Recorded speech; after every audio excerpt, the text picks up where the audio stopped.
now we have a debut. Weighing in 195 pounds, he is the torture artist, Ahmed. To your point, Prince Ahmed, of course, making his debut here at Respect. But Prince Ahmed, albeit a mainstay of the tri-state independent wrestling scene, has not had a key victory yet. He has had show-stealing matches, including one against Darius Carter right here in this very building. But he doesn't have the keynote. Prince Ahmed is in a position, like many of the challengers here tonight, where he needs this victory maybe more than anyone else. No doubt about that. I mean, a matchup like this is a way to not only cement yourself with championship gold, but to cement yourself across a litany of different styles in this company, in this division tonight. It's, like we said, a very hybrid division. We've seen mostly scrambles so far, but this could be contested down the line in various different ways.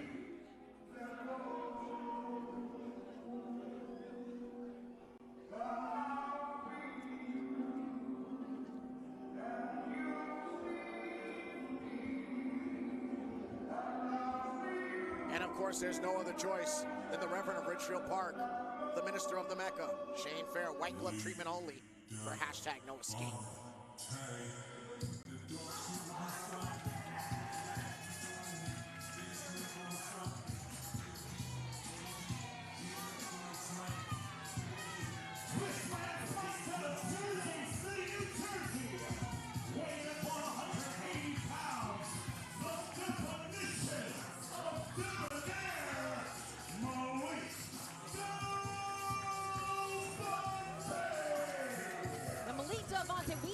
Competing in that first ever flight or fight scramble back at Respect, and though he was unsuccessful, even Ray Sanchez online had talked about the fact that he was just so close, and I think something like that did not sit well with the definition of Debonair. Well, here's the thing. Malik is, in fact, a wise choice to wrestling enthusiasts, but to me, his attitude is way too lackadaisical going into this. He's way too energetic, and I think the excitement is channeled in the wrong way.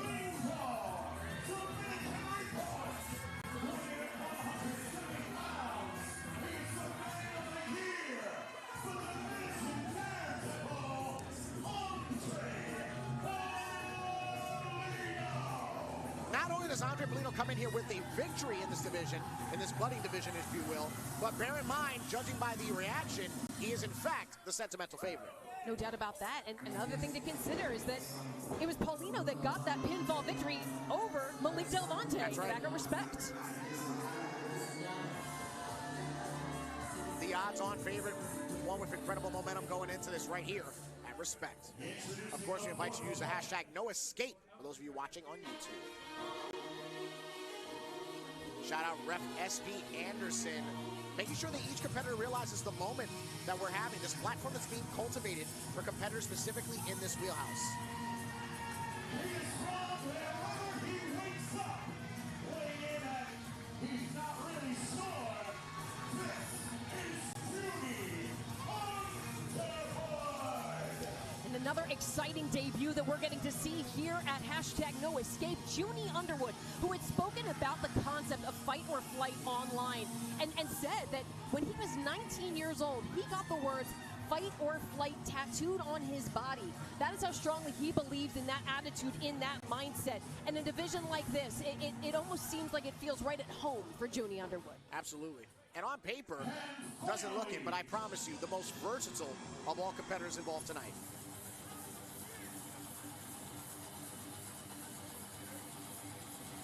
When you talk about versatility, I think about someone that can grapple with the best of them, but someone who's not afraid to go down into the depths of more hardcore action. He is made in the USA, weighing at 200 pounds even.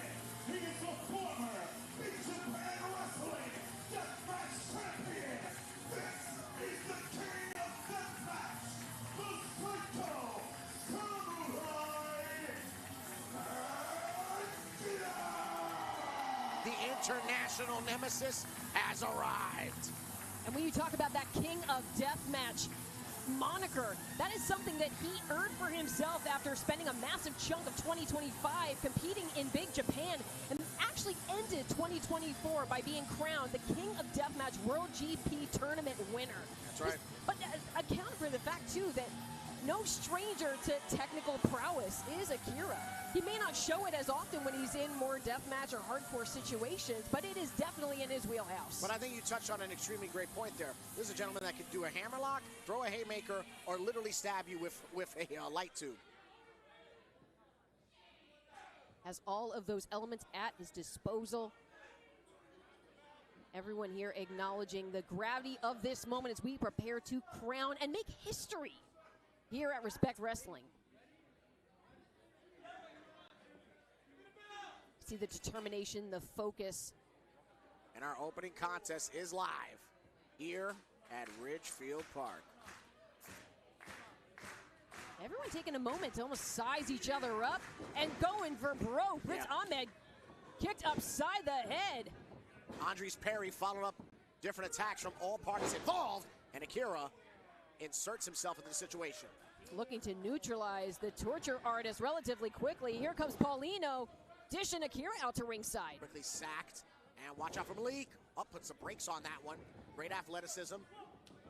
Ooh! Great dodge, perfect timing for Malik. And Andre escaping, pun intended. Got a great wrist lock there, not the tightest, but he follows it up to Junie.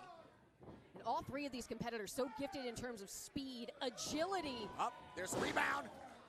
Look at that. On display from Paulino, looking for another massive victory here at Respect. Hashtag no escape. Andre doing probably what every competitor should do, having his head on a swivel, and you got to give it to him, neutralizing two opponents at once in this. Definitely, you want to break down this playing field and try and get it into as close to a one-on-one contest as you can. Missing the action there, Malik able to land on his feet from the standing position.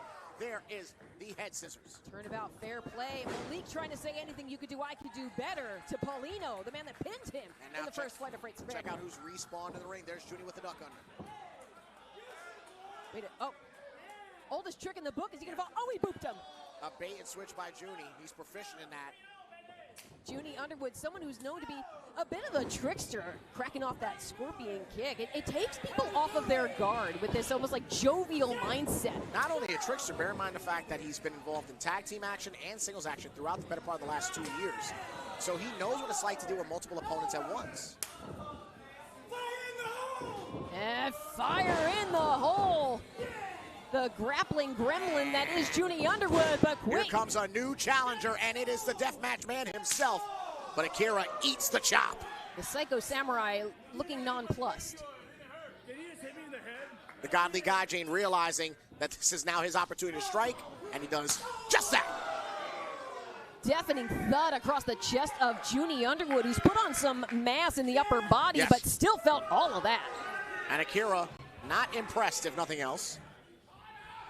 Meanwhile, Prince Ahmed and Andre are on the outside here.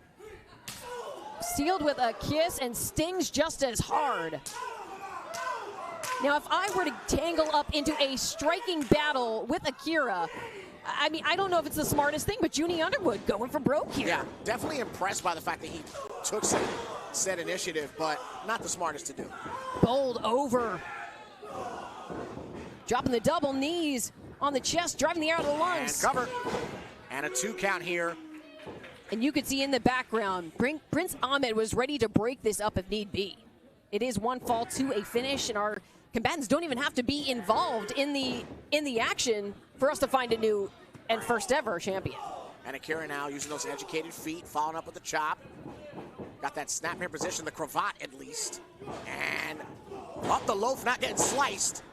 But a cartwheel kick by Prince Ahmed. And Ahmed now, oh, wait a second, looking for some prettier. No, wait, into a leg sweep here. Yeah, Prince Ahmed, ever innovative everywhere he goes. He's not just a torture artist, he is an attack specialist. Incredibly gifted, technically sound, and looking to become, oh, wait a second. Devastatingly nasty, but Andre will not back down.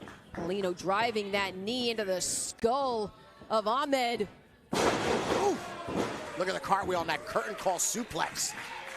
And Ahmed taking a moment of respite before dragging Paulino to the center, floats over into the cover. But I want to give some praise to Ahmed immediately because of the fact that he's usually the torture artist. We see him slow, methodical, working body parts, putting torque and hyperextension. He's all explosivity in this multi-man situation.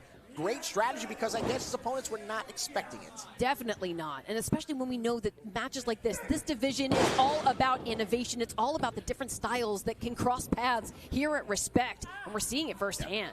Look at this. Look at Prince Ahmed recycling Juni's own physical matter to cause exactly that, destruction. Oh, good heavens, into a bit of a pretzel scenario. Oh no, Alyssa, we wish we could come up with a name for this, but this is exactly what he says he is. Torture specialty. Well, hyper-extending some muscles. Ligaments must have been screaming in pain as the open rib cage of Junie Underwood now wrapping around the base of a leg. And over. Almost a scorpion hold, perhaps. You could see Junie was trying to scramble, trying to find some respite. Not too dissimilar to that scorpion submission hold. And Prince Ahmed dominating the canvas. When you think about the sensitivity of that rib cage and just an open palm straight across it. Prince Ahmed alone in the ring, but not for long. Drop kick from the top. Springs back to his feet, does the Psycho Samurai. And the Godly Gaijin revving up the engines. From the handspring elbow. Follow through with that kick upside the dome. Again, that elevation of the knee strike. Oof. Right to the knee, driven the skull. Ref SB Anderson in great position, but Malik had something to say about it. Malik, who had found that first opportunity in fight action, be stripped away from him, but in comes Paulino with that diving punch. And it is fight or flight being showcased by all competitors involved, but it is all fight by Paulino in this.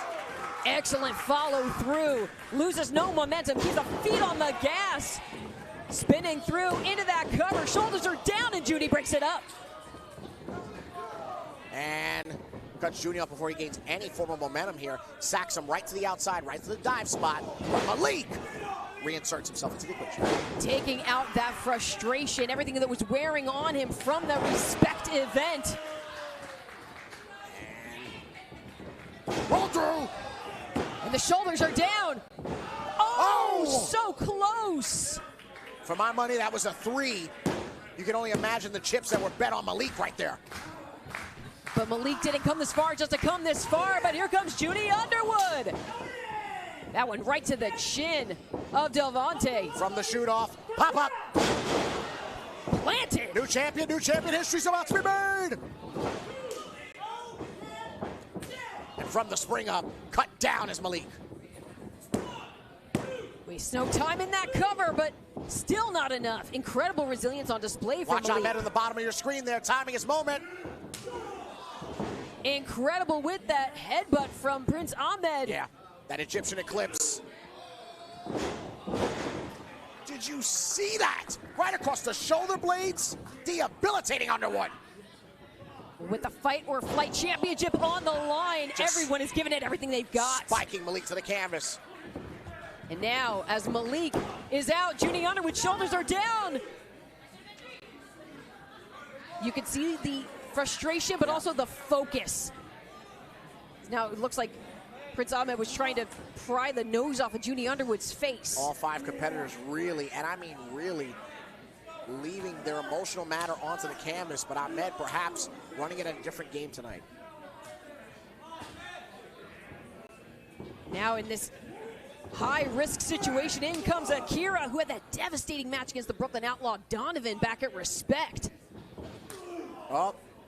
Oh, wait a second. Tower being built, Alyssa. Oh, hold on, that is a long way down. Oh, tribute to the Pele. No way, no way. Utilizing Underwood as a catapult. And now, back where he left off, Akira now. Great Frankensteiner from the top. Underwood not down just yet, but he's about to be. Oh, that double knees right to the small of the back. Oh, but Ahmed coming in all fired up. Yeah, eradicating Akira now. Can he stay on him? Can he stay on Underwood? Oh, no, gripping at that the arms twisted and mangled of Junie Underwood. The artistry of anarchy being applied here. We got a submission. Yes, we do. And what we have is a new champion, a first champion here at the Mecca. Take it, Shane.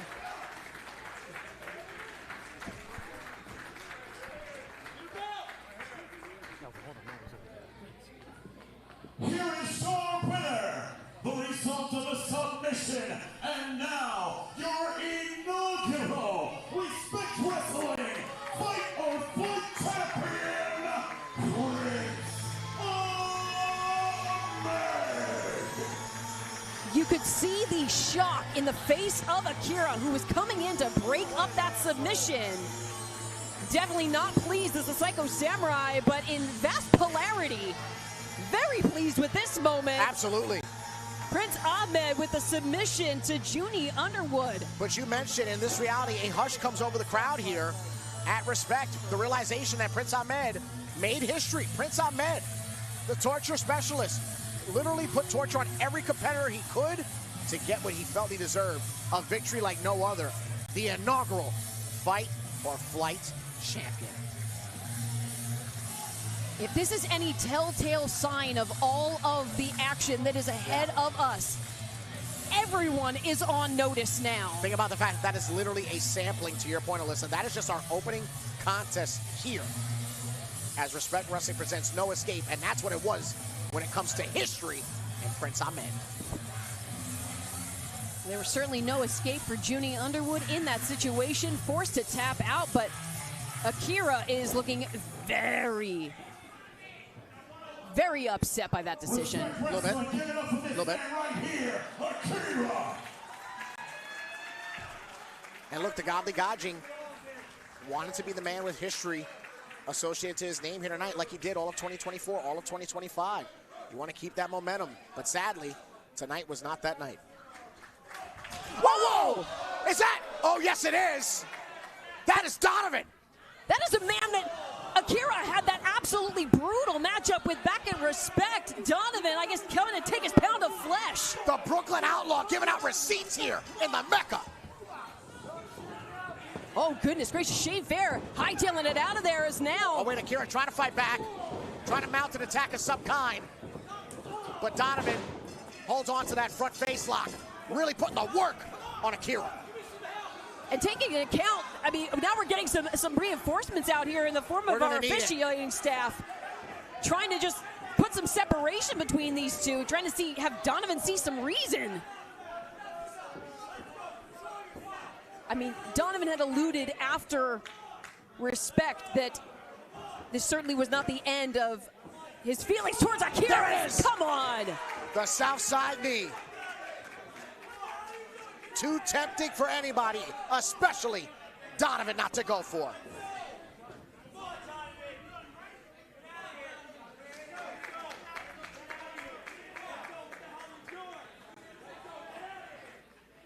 Well, after feeling absolutely crestfallen at the result of that Fight or Flight championship matchup, Akira now being laid out. I mean, I don't mean any disrespect to anybody, but think about it this way, Alyssa. The position of which Akira has been in the last 2 years in his independent professional wrestling career, Donovan was in at one point.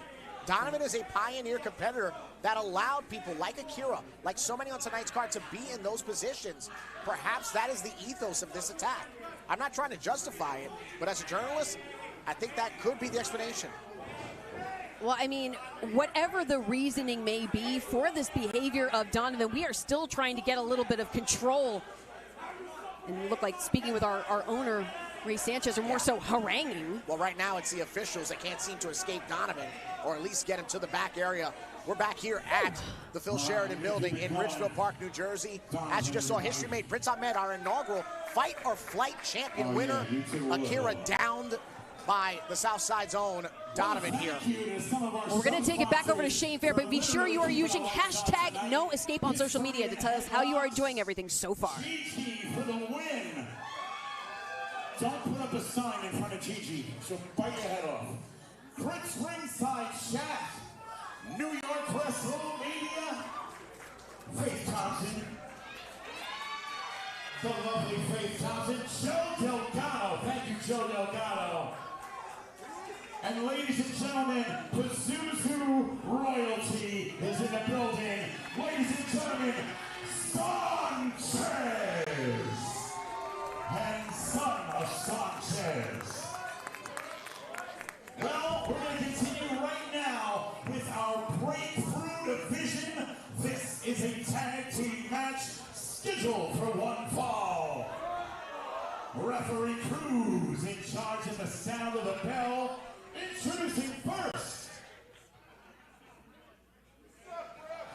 Well, as we move from the flight or fight division over to the breakthrough division, where this is all about stepping up to the plate for some of our competitors, literally and figuratively. That's right. This is the opportunity to show what you're all about. The 717 has a combined weight of 350 pounds. Top 5 still alive. The 1-of-1 Al Snook. From the Red Rose Police, Just Jay. Together they are UCK, the Uncrowned Kings, representing 3 Legacies Wrestling.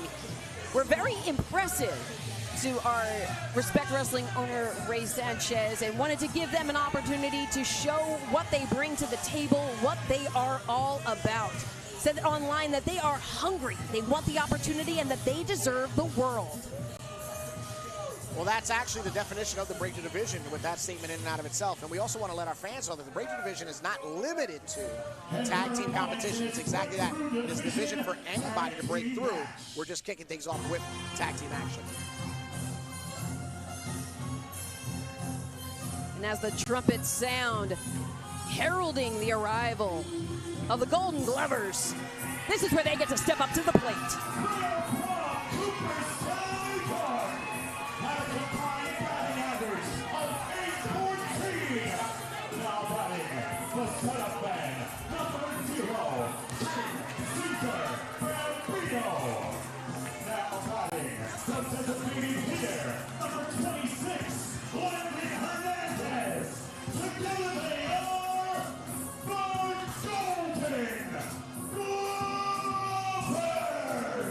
It's going to take more than a few RBIs to get that victory here tonight in the Mecca. They call themselves the Triple Crown Kings, and that they plan to take the respect that they feel they deserve tonight. Bambino and Hernandez even shared clips online of a bit of their training, a bit of their in-ring prowess as a sampler of what the Uncrowned Kings can expect. Glovers representing the Fallout Shelter, so we're getting on a moose-boosh, if you will, of various wrestling promotions right here at the platform that is Respect. And there is no escape. The platform is being cultivated right here for the breakthrough division in Richwood Park. And as you said, while breakthrough division can feature any number of opponents, here we do have tag team action, and this is going to be a testament of cohesion. Which tag teams can be on the same page, which tag teams can persevere here tonight at No Escape. As already it seems like the fans might be getting inside the mind of Just Jay. Well, there's clearly a bias here amongst the fans at Richfield Park, which doesn't bother me any, but if I'm being honest, I'm a little let down at the fact that neither team has made a physical movement just yet. I was really expecting some action, High-octane to kick it off. We got a collar and elbow here. Definitely a feeling out process between these two teams. And there's a headlock. Great execution of the upper body weight there by Jay. Bambino firing off some shots to the midsection, only be taken down with a little shoulder block. Caesar, the larger of the two, down rather quickly here. And there's one of those viral dances there. I've seen you do that. Just Jay does it much better than I do, but now off of the ropes. Look at that, look at the leap there. Great flexibility by Hernandez. Shoot off, block on the arm drag. And Bambino sent toppling over into the corner. Just Jay. For two teams that are kind of cultivating and starting a division here, there seems to be a very apparent bias between the two of them. It certainly does. It could be geographical. It could be a range of different factors at play here. And sidestep. Oh, but it's Hernandez now with the arm drag. Beautifully done, by the way. Excellent reversal of momentum. As now able to duck.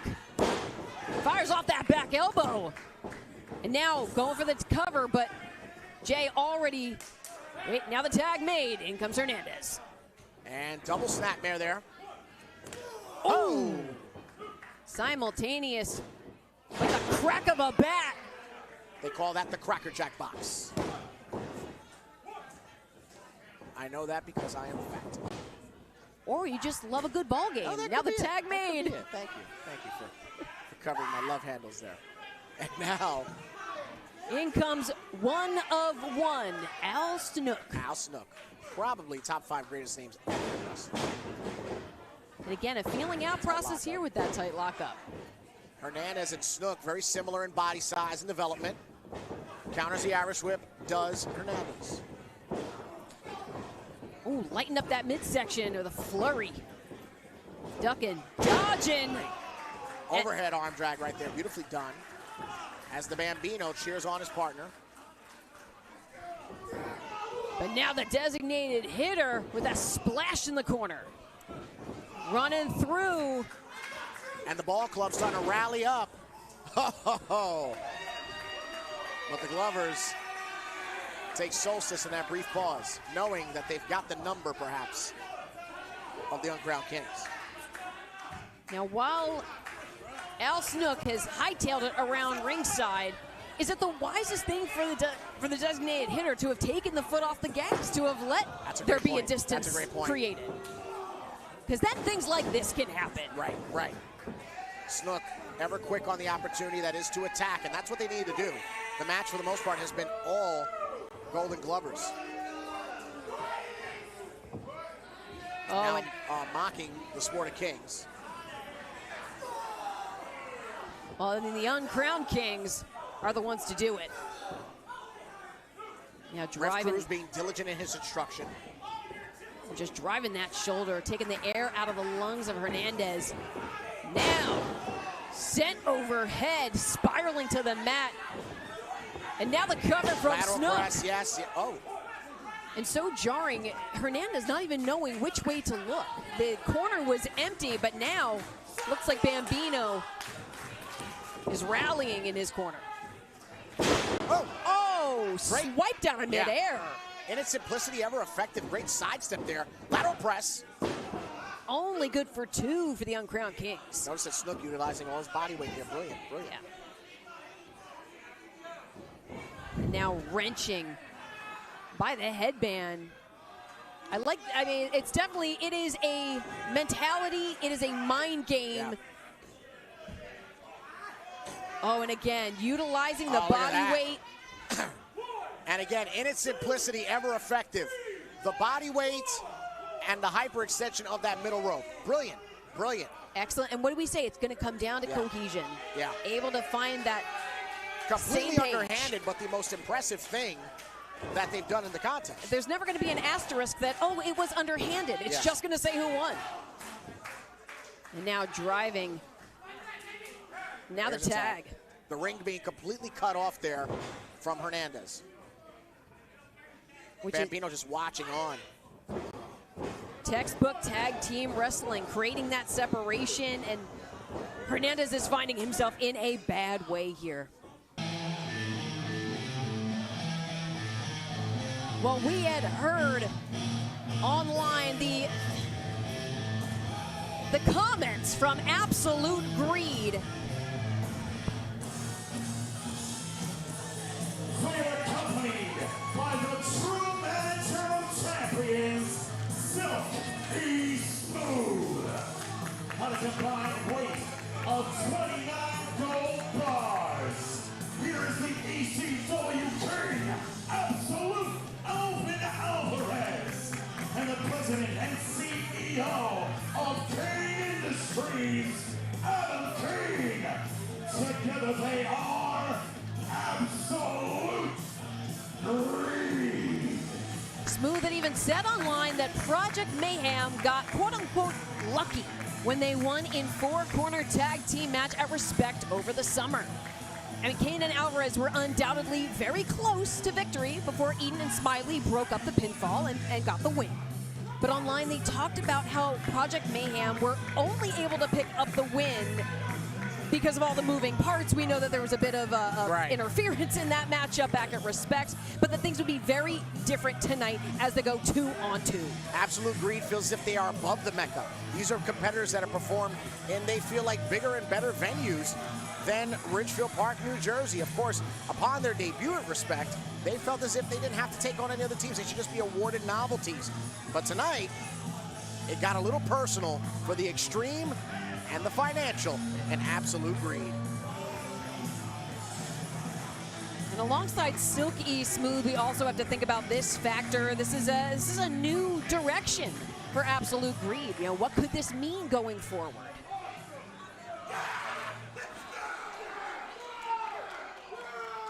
And their opponents in this tag team grudge match. These combatants certainly did not take too kindly to the words of Absolute Greed.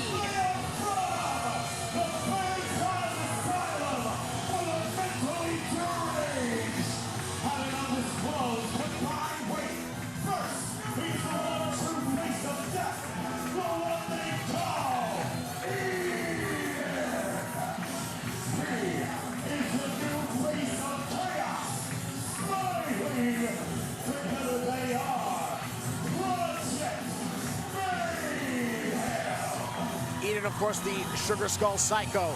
And Smiley, well, he's always been a couple sugars short of a plain coffee. But both combatants were almost coming unhinged ahead of this matchup. With the matchup, they were certainly getting hot under the collar for Project Mayhem.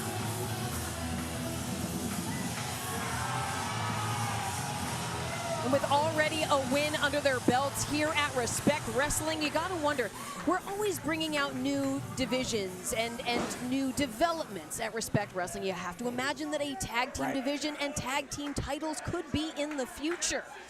And it's certainly going to be racking up a good record if Project Mayhem can collect another win tonight. Well, to your point, all four competitors versed in tag team action, all have been tag team champions with the partner at their side or other entities, and they've also been blessed in singles competition. So these are great trendsetters for said division if and when championships become into conversation.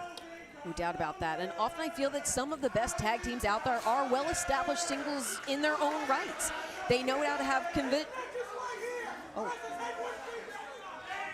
Uh-oh, fans are already riling up. Oh, jeez. Adam's got no what? You know, I love the fans here because you never know what to expect. What a surly body of wrestling fan we have here this evening. An absolutely surly body of wrestling fan we have here this evening. Our official DM Stevens in charge of the action. DM Stevens, one of the best officials in the country. The man in charge for this tag team affair. Grudge match applications. Tempers are at an all-time high. As we're, gosh, already into a shoving match to kick things off. And a slap on that call and response there by Kane. Kane off the ropes, driving through, but springs right back. Shot upside the cheek. Kane shoots him off, but Smiley ducks it. Oh! Springing off of the ropes, using that momentum, and catches on the And rebound. the athletic abyss that is Smiley showcases exactly that. His commanding prowess. Incredible use of every element of the ring, the ropes, as the tag is made. Alvin taking his sweet time. For the better part of a decade, that's been the issue. People have been underestimating Smiley, and perhaps that's what's led him to championship after championship. And definitely, if you're gonna look past, now the tag made to Eden. If you're gonna look past a competitor like Smiley or like Eden, or a tag team like Project Mayhem, it's not gonna fare well. Eden in the absolute best shape of his career. has had many a historical moment here at the Mecca. But right now, the evolution of extreme, Alvin Alvarez is the stockade at his blockage. Just the way that Alvarez just howled. All the frustration that's been building up. About to be taken out on Eden. Like running into a brick wall. Frustration for everybody. I mean, the ectomorph by comparison to Alvin. Alvin is much bigger than the cameras are allowing. He is wide. He is seismic. Definitely with the mass advantage. Over his opponents. Oh, clocked the forearm. Oh, and takes out the knee. Destabilizing. He's now scrambling back up, finds himself in the corner. The modern day extremist being controlled by the Sugar Skull Skyko that is Eden. Oh, and gnawing at the maim of Alvin. The skeletal teeth sinking in, and atomic drop now off of the ropes. Bowling over Alvin. Eden now unleashing that knife edge chop to the chest. And off the ropes, Alvin's gonna quickly counter that. Eden now with the breaks. Bit of an apology now from Eden. Are you thinking better? Nope. Alvin, ever the veteran, ever quick.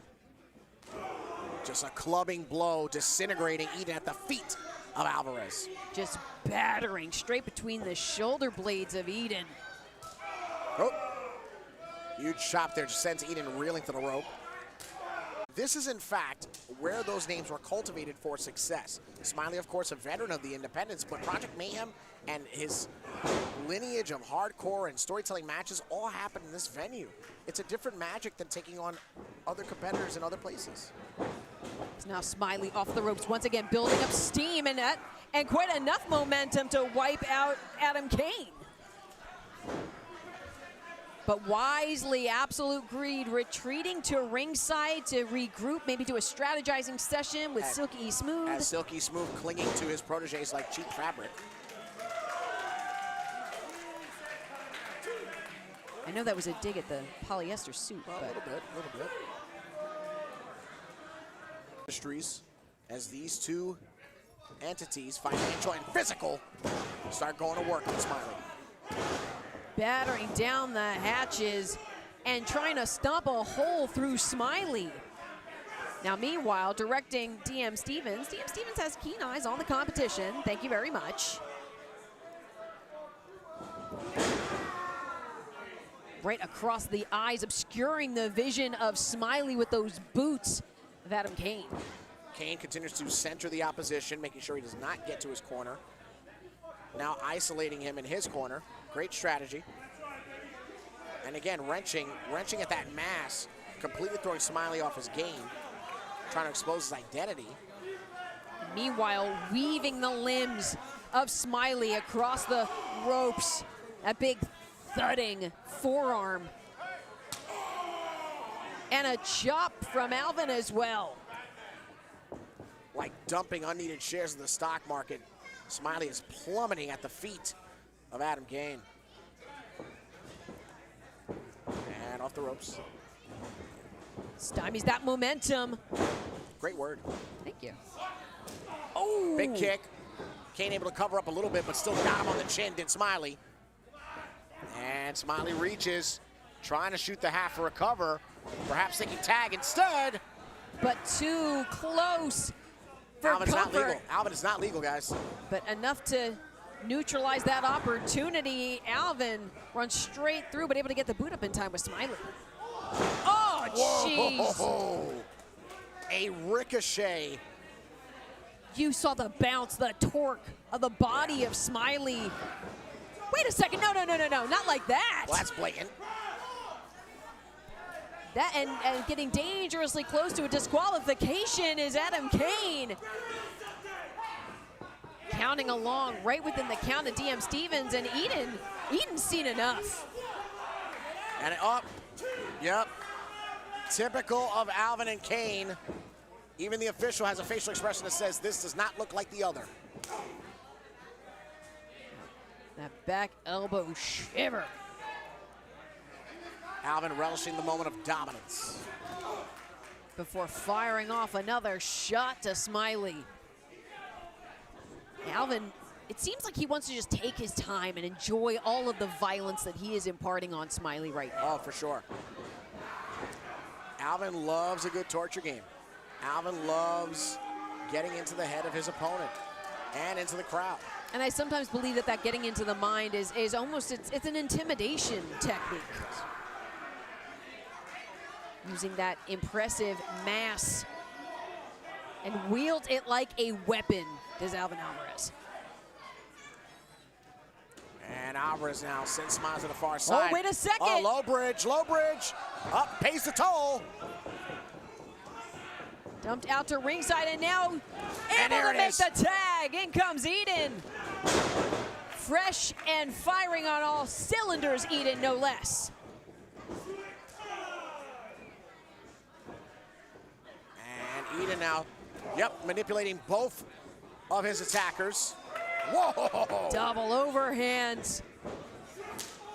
And now, cat a corner, closing the gap. And, oh gosh. Up. There's gonna be a conversation there with Silky Smooth about that. 1, 2.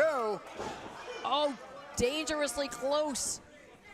Almost an assimilation of absolute greed that took place in the center of the ring. And now Eden. Whoa, whoa, whoa. Oh, could be a good show of power. Deadlift, deadlift, deadlift. You saw the eyes of Alvin get super wide at being taken off of his feet by Eden. Back off the ropes. And that is a stock market crash. No! Not if Smiley has anything to say about it. Coming to the aid of his tag team partner. Look like absolute greed. We're about to make Smiley pay for that. As now, well, meeting of the minds. Smiley now thinking springboard again. And exactly that. Double stunner, but Kane still at a vertical base. He teeters. Well, he's about to totter. And he crumbles.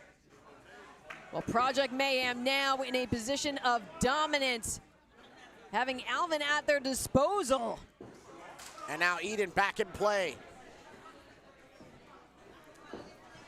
Showing that tag team cohesion, those years of familiarity. And there's that continuity, second to none, like you touched on, Alyssa. Driving Alvin into the mat, but knowing that they need to put the line on this exclamation point. They can't just put a period on the sentence. Wait a second. And there's Silky Smooth. What in the world? Up. Oh, oh! That's that head cover, that headdress. Now the cane. Oh, come on now. No, I mean, absolute this was about greed. competition. With the cover, Alvin Alvarez picks up the win for absolute greed. Here are your winners. The team of Absolute Alvin Alvarez and Adam Kane. Absolute greed. I get that it was a grudge match. I get that it was about getting the lick back. But the execution of such, I don't stand for. I mean, certainly not. We know that there was a lot of tension. There was a lot of frustration on behalf of both teams.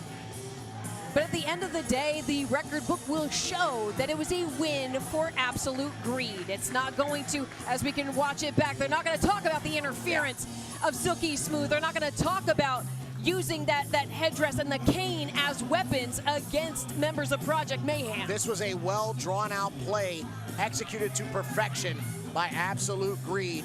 All started at the helm of Silky Smooth here at #NoEscape. We are so glad that you're joining us here for this YouTube live stream as Respect brings to you No Escape.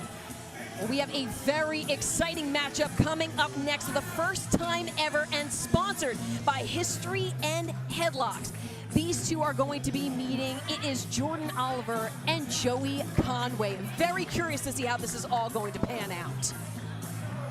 As the mimicry and the mockery continues here upon the exit of Absolute Greed. But that first time ever matchup that we are going to be seeing next, an incredible clash of styles, of personalities. How is this all going to shake out here at No Escape? It's going to shake out right before your very eyes, right here at Ridgefield Park. No Escape continues with this completely dynamic matchup. Thank you to commentary, and we want to thank the sponsors of this next match. It is a first time ever singles match, and it is sponsored by both History and Headlocks React. Thank you, History and Headlocks, and by New York Wrestle Media. This singles bout is scheduled for one fall. The man in charge at the sound of the bell, please welcome referee Stephen Dueling.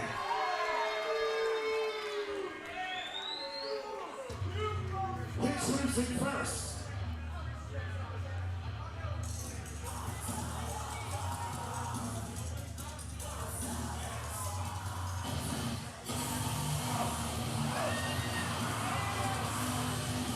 It is rarefied air as the devil himself returns to Ridgefield Park. Conway coming into this bout with a victory at Respect over Yoya.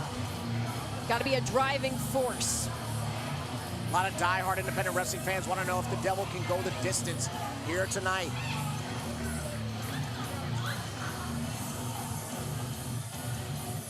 There is confidence.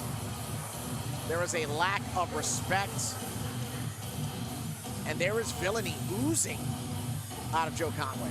Conway has a very vindictive nature and definitely known to play with the minds of anyone that he crosses the ring with. Likes to play with the psyche of his opponents. He's vile, Alyssa. There's no other way around it. Joey Conway is vile. Maybe vile, but also, as we saw at Respect, effective. And his opponent. But I'm curious to see how the mind games of the devil himself, of the cause of it all, how are those going to contend against a young man who considers himself to be one of the smartest wrestlers in the world?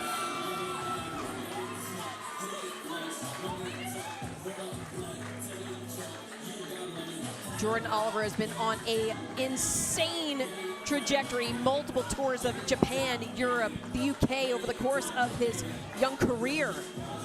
For the better part of a decade, the odyssey of Jordan Oliver perhaps has culminated to the years which he's having. You mentioned tours internationally, a homecoming entrance at GCW, huge catapult victories against rankings and magazines and wrestling aficionados. Jordan Oliver is riding the wave of repressive momentum, perhaps second to none of anybody tonight. And while he may be the East Coast ace, I mean, we know he's jet-setting around the world. Just earlier this month, competed and won BZW's Miracle Cup tournament in Germany. Right. And he is so far from done. That point to the side of the head. Has brains, knows how to use them. Let's take it over to Shane Fair. Gentlemen, I'd like to welcome you. Hold on. What? Whoa, is that Ray? Yeah, this is Ray. So, how about we promised a heavyweight title match tonight. Oh. I know Joey doesn't mind another championship. I know the East Coast Ace doesn't mind another championship. How about we make this a triple threat for the Respect Heavyweight Championship? Charlie, play his music. That means one thing. The level 5 full roaming Vapor is getting ready for his first official defense. Well, that Respect Heavyweight Championship match was sponsored by New York Wrestle Media, and we're turning it into a triple threat here tonight. Look at the intensity amongst Oliver and Conway as they realize the opportunity in front of them, if they're the ones that can put down evil itself. DRxSLEEP, Anthony Gangone. An absolutely chilling presence hits the ring in the form of Anthony Gangone, which is saying a lot considering Joey Conway's already in the ring. The erotic epitaph, that is Anthony Gangone. Let's make it official. Shane Fair absolutely conflicted, but knows he's about to set the fire. Gentlemen, welcome to what is now a triple threat for the Respect Heavyweight Championship. Introducing first in the corner to my left, he is the challenger, fighting out of Sarasota, Florida, and weighing 212 pounds. He is the cause of it all, Joey Conway.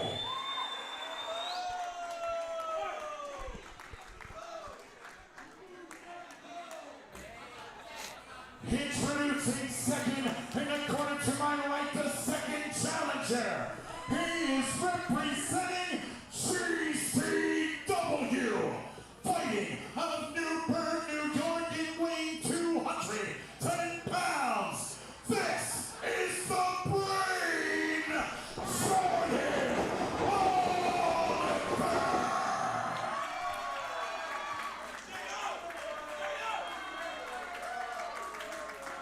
And finally, he is in the corner to my left, and he is from downstairs. He is your inaugural Respect Wrestling Heavyweight Champion. This is DRxSLEEP, Anthony Gangone.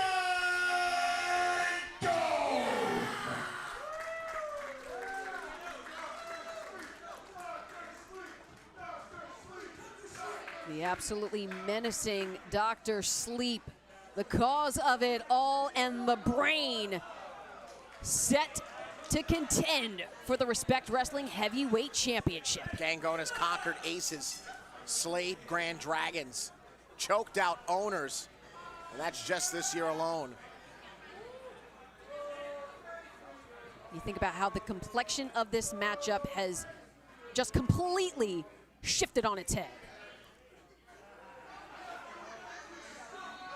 All three of these men came into tonight expecting a singles matchup. As now Jordan Oliver being stomped to a pulp. I didn't imagine any form of unity, but then again, evil is the higher power, I've been told. I mean, DRxSLEEP and Joey Conway have a bit of familiarity as the team in the form of Devout. That's right. But now, the Brain sending Conway into Gangone. And both men sent careening down.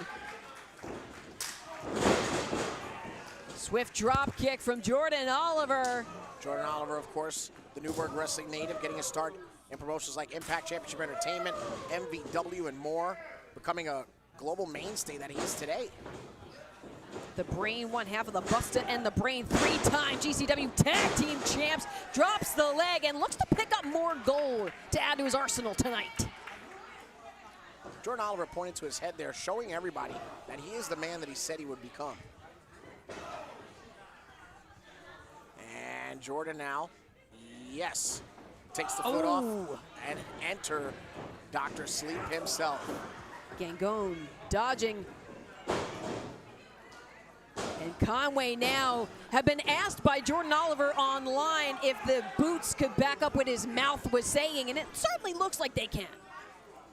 Fellow master of mayhem himself, Gangone, watching on, conducting an evil symphony. Well, it's certainly music to their ears as oh, wait a second, wipes out Gangone. Evil spares no one, Alyssa. Certainly does not. And especially there are no friends in this three-way contest with Respect Wrestling gold on the line. And Joey Conway relishing in his attack.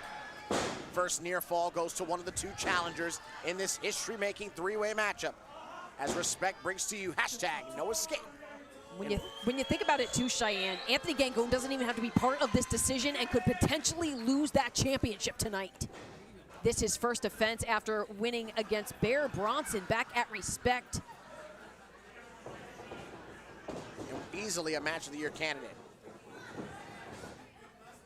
Your waistlock escaped by Jordan Oliver. Yeah, but putting the brakes on, grabbing that top rope for the drop toe hold there. But instead winds up back and forth, uses that momentum again, the brain power. Great rebound there. Oliver now Sizing up Conway, but Gangone has something to say about it. gotta keep the head on a swivel as that noggin just goes bouncing off of the apron. Now, eyes locked on Joey Conway, the defending champion, who I'm just gonna say, we saw he took some opportunities in his matchup against Bear Bronson. There were some low blows. There was a steel chair involved. But at the end of the day, Anthony Gangone is the reigning Respect Wrestling heavyweight champ. Yeah, but Gangone put in a position that many could die for in this particular year of historic moments in independent pro wrestling. Oh! Yanked with a fistful of hair from the devil himself. Ooh! Oh, Eats gosh. that top turnbuckle. And sent clear out to ringside by the Just cause of it seated. all. Gangone getting seated right into that middle and bottom buckle. And Conway Taking flight to the outside. As above, so below. Getting a little taste of all the action and all the elements. And on the payback, Conway trying to go for a cover, yes. Only a 2 count though, as Jordan Oliver digging down deep to force the shoulder up. Not the prettiest, but a near fall no less. All near falls have been Conway in this contest as he inches closer to vanquishing the quick reign, perhaps, of Anthony Gangone.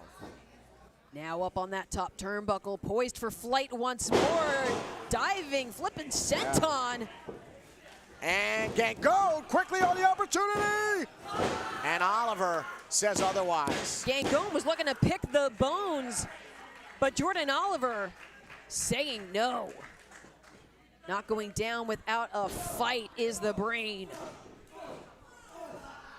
But Gangone seems just the type to want to, peel back the layers manually and see what really makes these competitors tick. Gangone does exactly that. He gets right to the core of his opponents.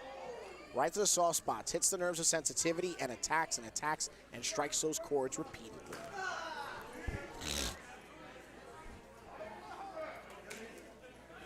Now driving those shoulders right to the shoulder blade.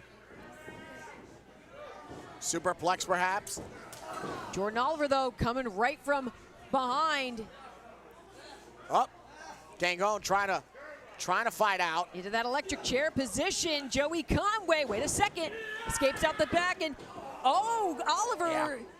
Brilliant strategy by Gangone, using both opponents to control each other.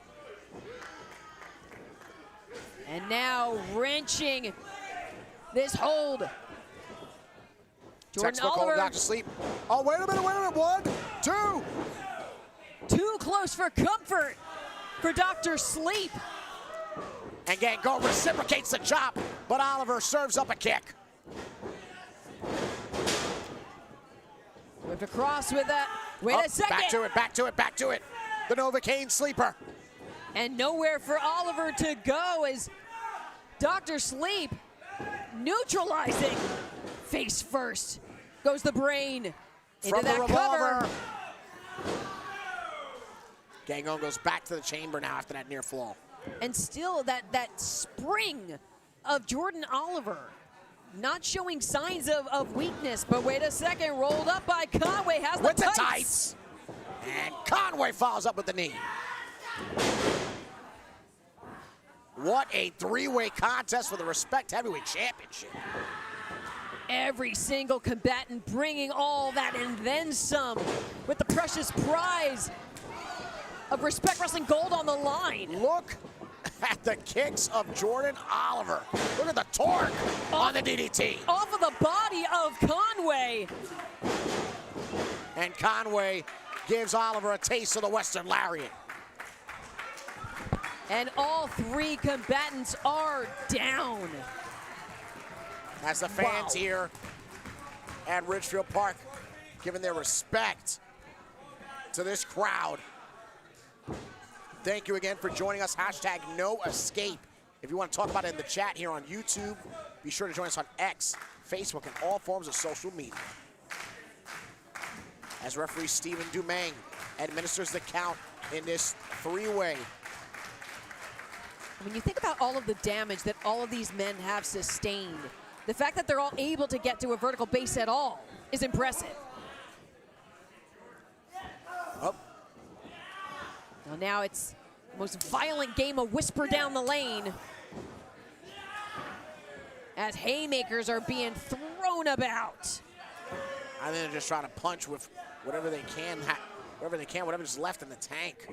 Might be running on fumes at this point, but the motivation of the gold that hangs in the balance can make a world of difference. And the challengers starting to focus more on the champion, but Conway instead goes back to Oliver. Gangone. The ring's starting to spread out a bit as Gangone tumbles to the side. Trying to make Gangone a non-factor was Jordan Oliver. And now as he's wrenched back to his feet by Joey Conway. Battered right to the nape of the neck. Gangone now. Yep. Oh, wait a minute. On the top rope.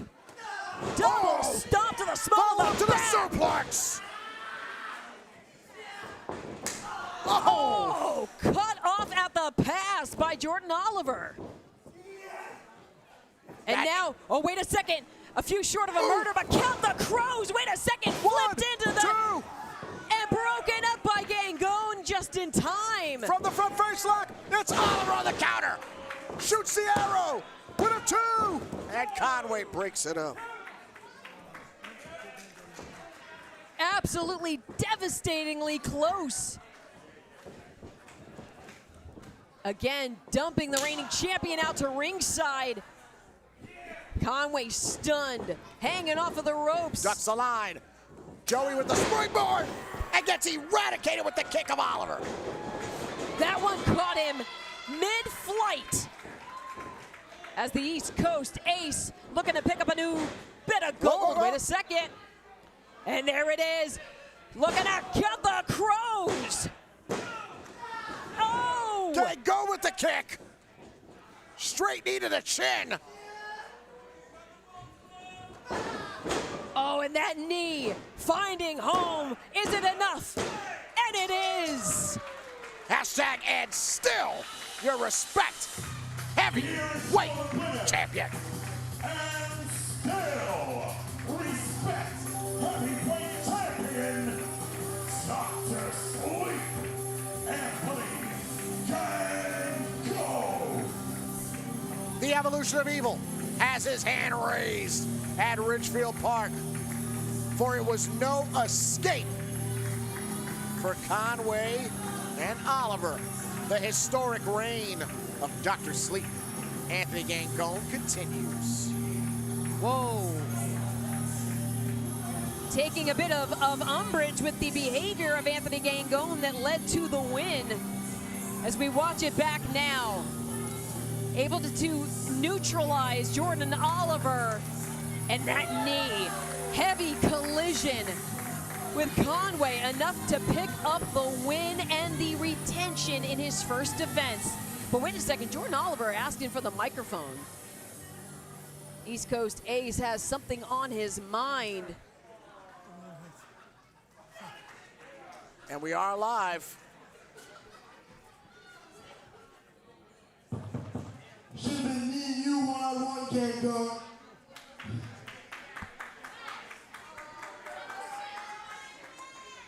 You wanna get involved in me and Joey Conway's business? Joey Conway, I got a big beef with you, man. I just don't like you.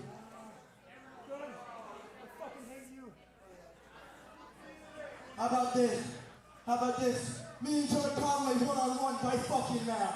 Wait, what? What?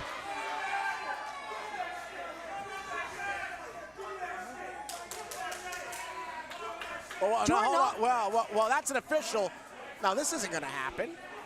Yeah, Jordan These two Oliver just- all right. demanding an official. These two just had an impromptu three-way for the respect title, but is this cleared?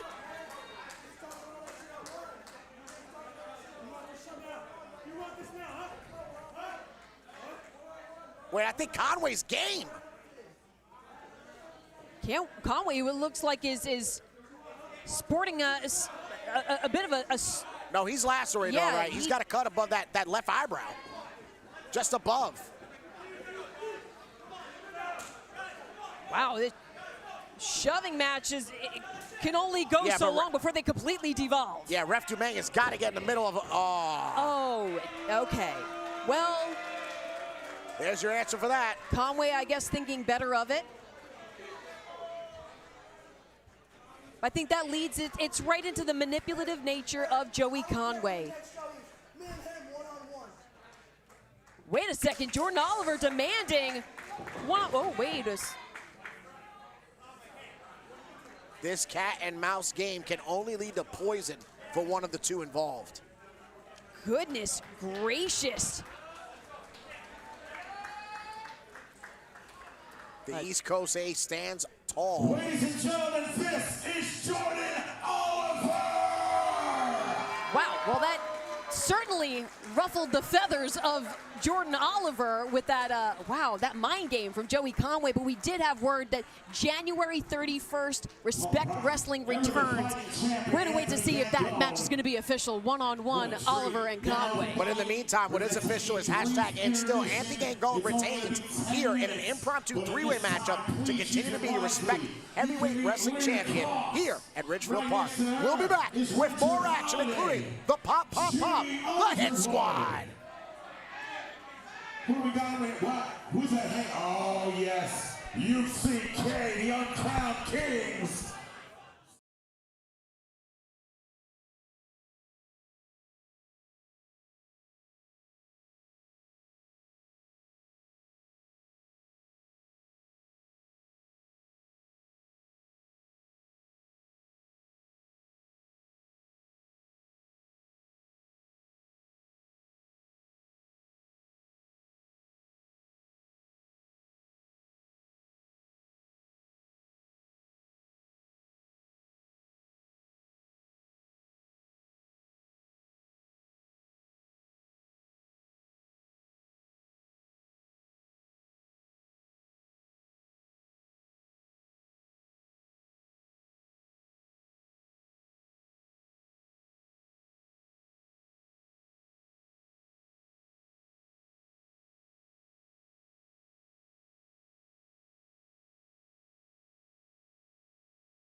Hello again, my friends. Welcome back to Respect Wrestling, hashtag no escape. Alyssa Marino here, soon to be joined again by Cheyenne Ortiz. But first and foremost, as we get back into our second half, a quick shout out to our sponsors, Gigi for the Win, OCPW, New York Wrestling Media, History and Headlocks, Crits Ringside Chat, Joe Delgado, and Coquito Queen. We are going to kick off our second half with a three-way dance. Let's take it over to Shane Fair.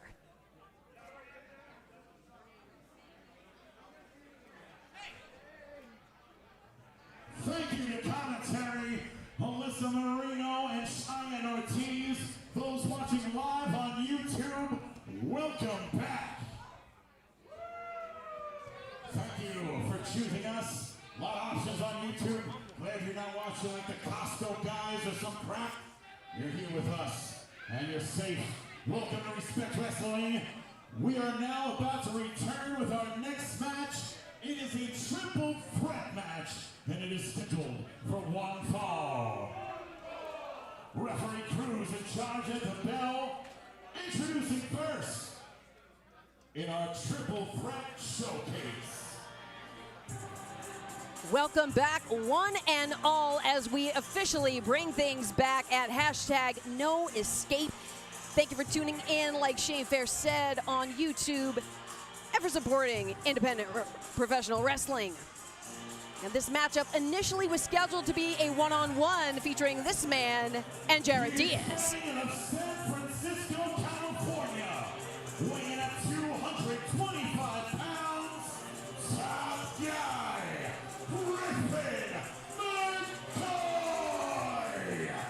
Griffin McCoy, the top guy, has said online that he feels like he is on top of the world this year. He got married, he's expecting his first child, he did his third tour of Europe with WXW in September, and a success here at Respect Wrestling would just be the cherry on top of an incredible year for the top guy. Certainly has a lot of familiarity with the face of the franchise, Jared Diaz, and was, I'd say, almost excited at the idea of the rubber match that they were going to have. Both have a win under their belts in competition. As we know, cards are subject to change. The complexion of this match changed from a one-on-one into a three-way bout.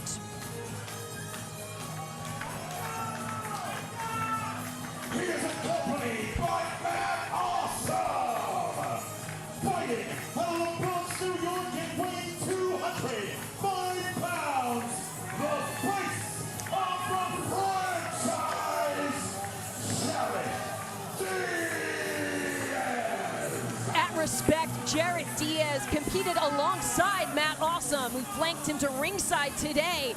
They were in that four-corner tag team match, and though unsuccessful, Jared Diaz told me ahead of this match that he feels even more in his wheelhouse as a singles competitor. Welcome back to the broadcast. Cheyenne Ortiz, what are your thoughts on the matter?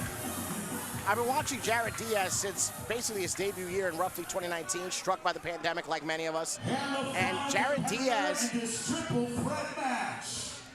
albeit evolving in his style and his look, honestly is still within himself. I don't think he's transcended out of his own nuances to get key victories and key moments. No doubt about that, but certainly someone that's going to put the pressure on is Jorge Santi. Weighing in at 230 pounds, the InnerCity King, Jorge Santi. Maybe making his Respect Wrestling debut, but he's called the King because, as he said online, he's that damn good. A coach at Battle Club, a staple of the New York scene. Jorge Santi, now part of this bout here at Respect Wrestling. He said he knows he'll be sharing the ring with two heavy hitters, but he's been doing this a very, very long time. Jorge Santi is, in fact, the deciding factor of this three-way. What he does and does not do is going to determine the outcome of the other two competitors. And as the bell sounds, whoa.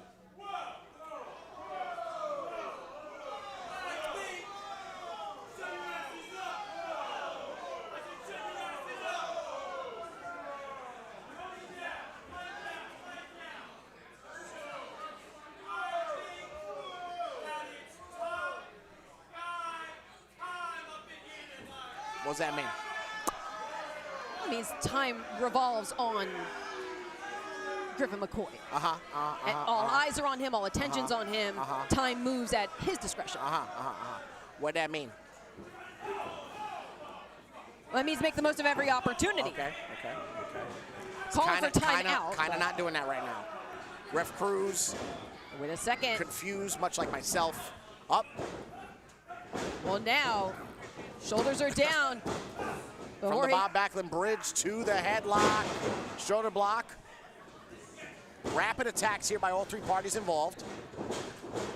Little crisscross applesauce. Quick reversal from InnerCity King. All constituents moving at a rapid pace. Deep arm drag blocked. And Diaz, the former Bodega boy. It's exactly how you had said, Cheyenne. Jorge Santi really being a critical factor in this matchup of how these Jared Diaz and Griffin McCoy, their styles, they're so well acquainted. It's a very different factor with the fact that we have Jorge Santi here. Trips up the legs from underneath McCoy, allowing the opportunity for Jared Diaz to capitalize. The veteran savvy of Santi in play. Now, Jared Diaz had even said ahead of this matchup, he has beaten both of these men in the past, and he'll do it again. He had that QB1 press conference, but it's not looking good. The face of the franchise was in some peril there before that pinfall broken up. And top guy in control, but for only a window of opportunity that Jared Diaz leaps through. Diaz had said he was really chomping at the bit. Oh, quick power slam into that cover, hooks the leg. Nothing doing. Cradle cover there, Alyssa, but not clamping the hands. I think that was a deciding factor. I want us to go on the record and say Diaz could have gotten a 3. Very well could have, but close but no cigar. As now wriggles out of that. Oh, thumb to the eye. Effective. And Santi now going for something else effective, a sleeper hold. And a thumb to the eye. Yeah, not the most above board technique, but it's working for McCoy. If it's gonna keep his watch on top guy time.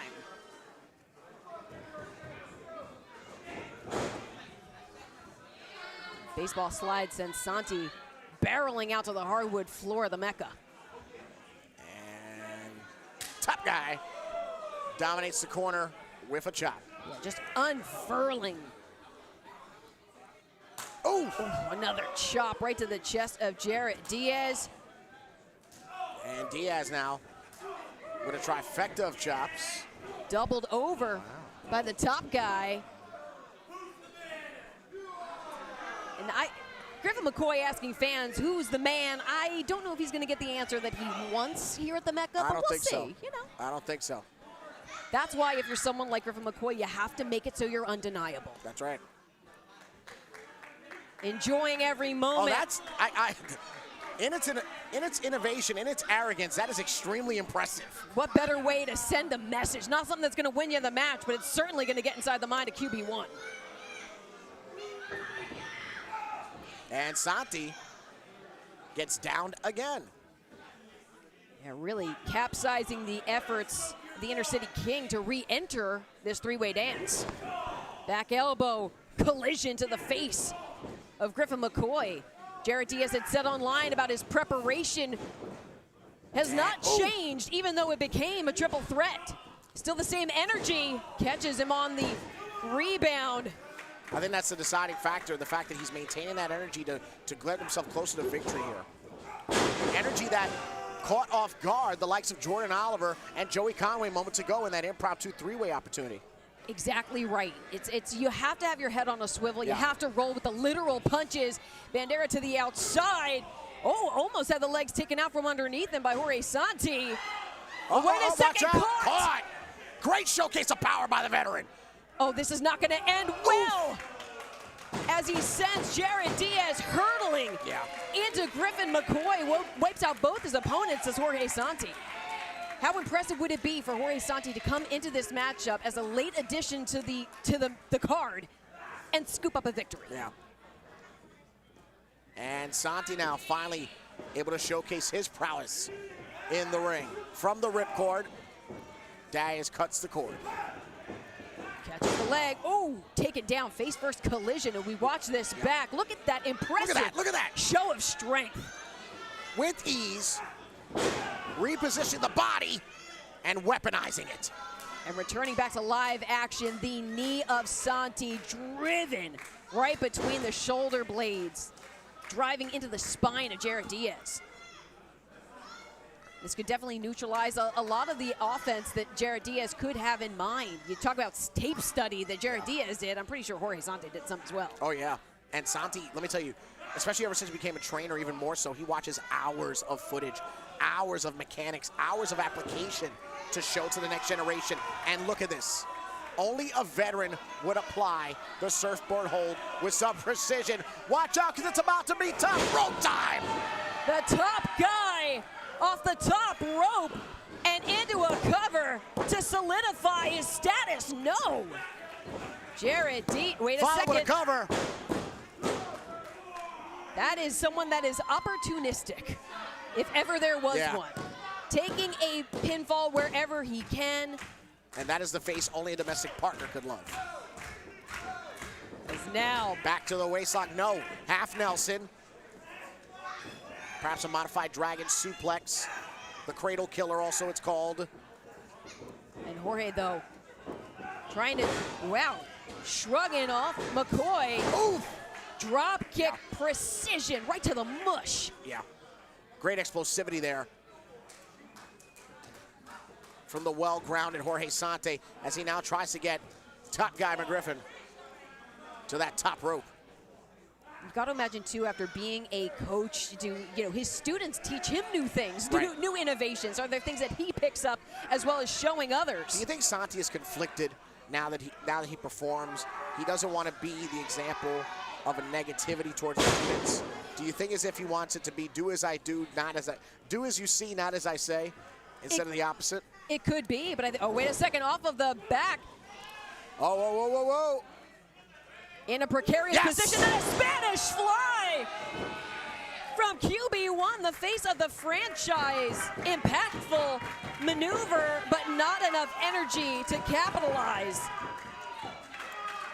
You know, Cheyenne, going back to your point, I think Jorge Santi has even more pressure on himself, knowing that students are watching, that he has to consider himself to be a good example of how they should carry themselves. Think about it, his footwork, his timing has to be even more than, because he's setting an example for the next generation of wrestler. And not only that, hoping that his incredible offense and his technical prowess is going to pick him up a very important win in his debut at Respect Wrestling. Use the hashtag #NoEscape to chime into the chat here on YouTube as Respect the Craft brings you No Escape.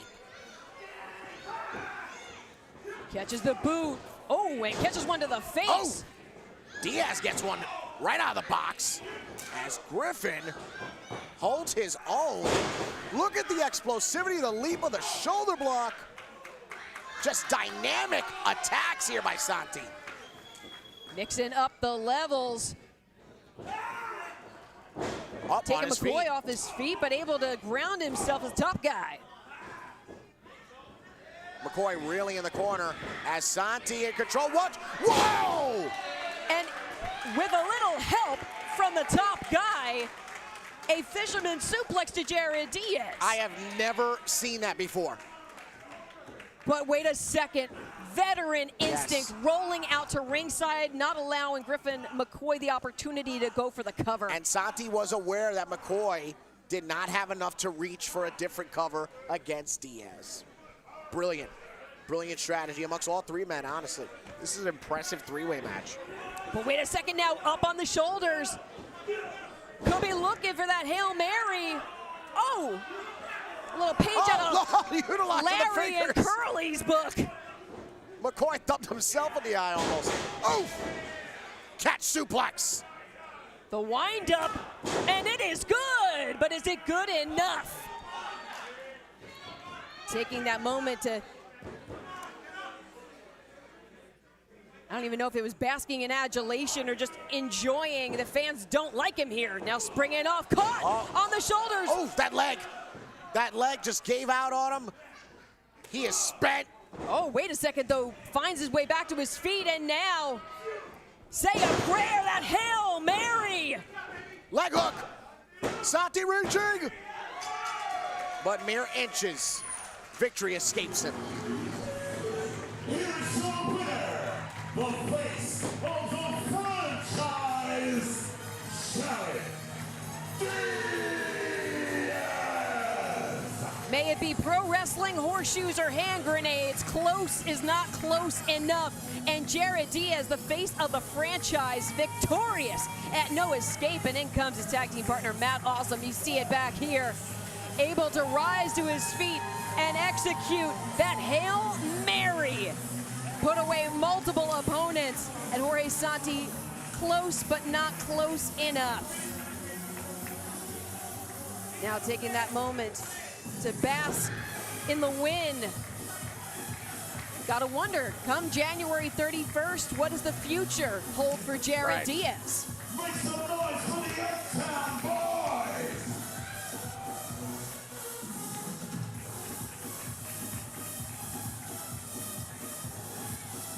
Definitely high energy, explosive action. Well, I mentioned to you, Alyssa, that for several of our competitors, Wait, whoa. victory is What did Griffin McCoy just... something about watches. Oh. I stress the importance of victories here across all these competitors here at Respect Wrestling, and that was one of those key victories. Jared Diaz, perhaps, out of every competitor we've seen tonight, needed that victory the most, and he succeeded. Well, certainly, and we know how this can have implications as far as title pictures go. And speaking of the title pictures, we're going to be heading into a championship bout right now.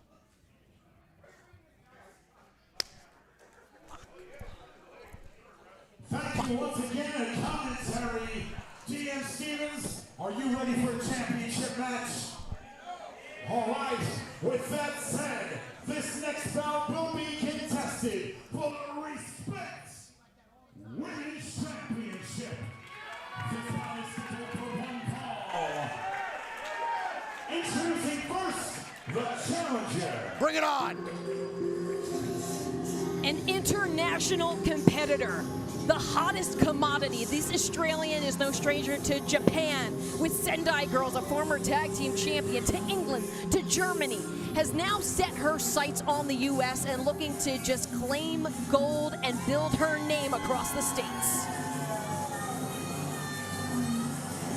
Lena Cross made it extremely transparent that she does not respect Sammy Chaos.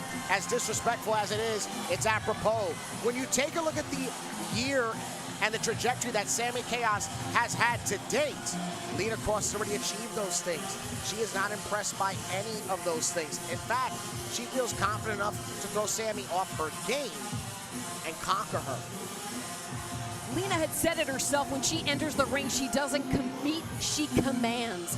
And I think it's really a serious dig to the psyche of Sammy Chaos that this match is for the title that Sammy holds, and Lena Cross is making it seem like Sammy has to earn her respect. Well, let's say it. On paper, Sammy Chaos, despite being an absolute fan favorite across the independents, is the entire antithesis of everything that television wrestling presents. Look at Lena Cross. Look at the presentation. Look at the confidence. Of course, you won't be fazed by Sammy Chaos by comparison.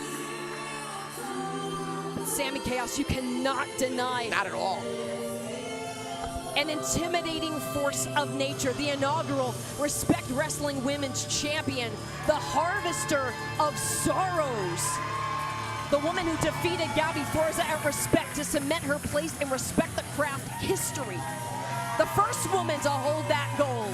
The gorgeous Godzuki of independent professional wrestling, the inaugural Women's Champion of Respect, coming back from a successful tour with the Ice Ribbon in Japan. Sammy Chaos looks to harvest not just any soul, but the soul and the talent of Lena Cross right here at the Mecca.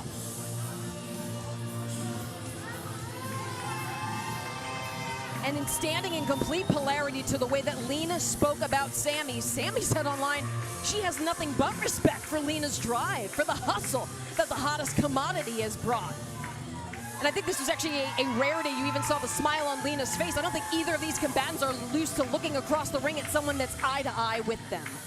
Without further ado, Shane Fair. I'd like to welcome you both to this singles match to be contested for the Respect Women's Championship. The man in charge of the sound of the bell, referee D.M. Stevens. Introducing first, in the corner to my right, the challenger. She is from Perth, Australia. This is the hottest commodity, Lena Cross.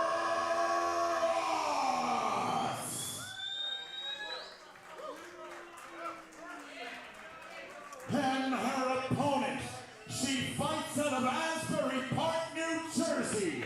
She is the inaugural Respect Women's Champion.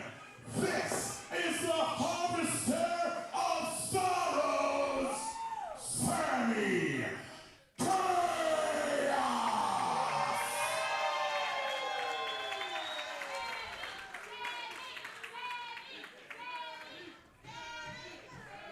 It's the low-hanging fruit, but the odds-on favorite here at the Mecca is Sammy Chaos. Sammy has cultivated an identity of success.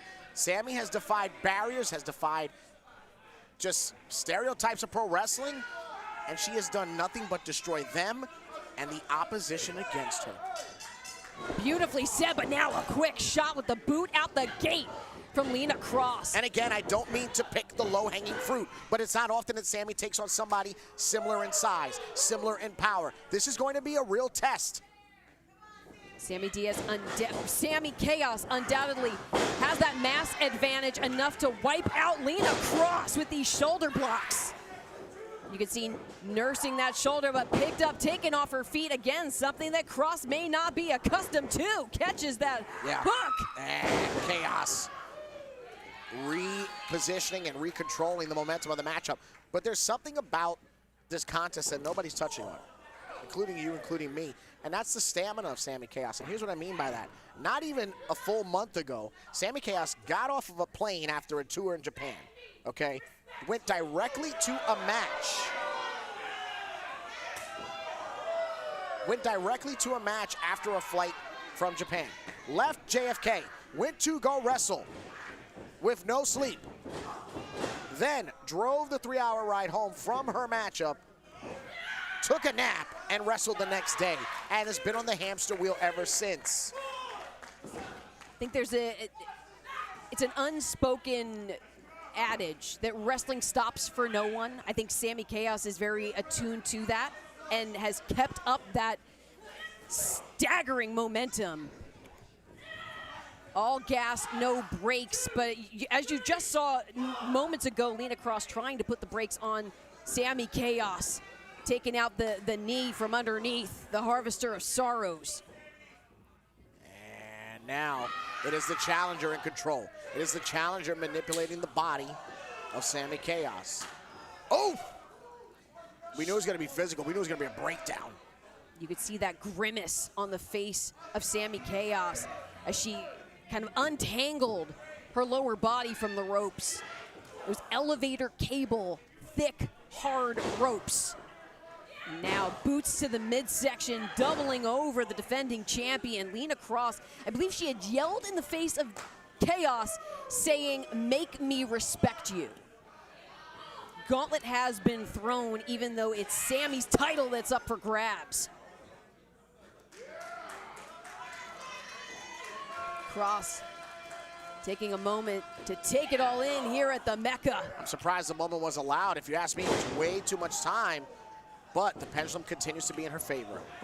Shot to the spine, into that cover, lateral press, shrugged off by Sammy Chaos. As referee DM Stevens checking on the champion, as again, what is foreign to her is she's being controlled by her opposition. Definitely not a position that Chaos is used to finding herself. And Cross now maybe learning from previously and not letting those moments pass with that recovery time. Again, going back to the lower body, trying to destabilize Chaos. And Cross, yeah. Consider that the target. I mean, we saw just a few moments ago with the hyperextension, that left leg. That's the target. Oh, and getting very comfortable. Yeah, very photogenic. Yeah, with that Respect Women's Championship already. Is the hottest commodity. You said it, she's exactly that. Meanwhile, Sammy Chaos being left like taking out the wheels of a Mack truck. We know that Chaos is known to gather a lot of momentum. I mean, any spears could be out of the picture, could be removed from the toolbox of Sammy Chaos. The second rope hip attack. Oh, wait. Able to use that force. The bridge of the nose there. Easily love tap it, if nothing else, that ring post. I mean, Chaos did say that she was going to, quote, beat the pretty out of Lena Cross, and that's not nice. I mean, that's one way to do it, though. As now returning to the ring, action continuing here in this Respect Women's Wrestling Championship bout. Now whipped by the hair. Yeah, 3 snapmares by the hair, completely illegal, but it creates a moment, and I mean a mere moment. Closing the gap, the distance. Yeah. And Sammy Chaos not able to even jerk the shoulder up, instead having to roll her body. Lena Cross turns the valve off yet again for the champion. Meanwhile, Cross licking her chops for more. Sammy Chaos slow to rise in the corner. And Cross. Great combo attack there, going for a high score. Off of the ropes, extra impact on that boot. I've got to admit, I'm surprised that Chaos didn't block that third attack, considering that's the 3rd time that she's been caught with it. But now both combatants putting the brakes on, using the ropes as an anchor against the suplex attempts. Yeah. Digs in with that left arm now. Can Chaos get out of it again? Yes. No! Oh, but snap DDT! And now right into the pinfall. So close.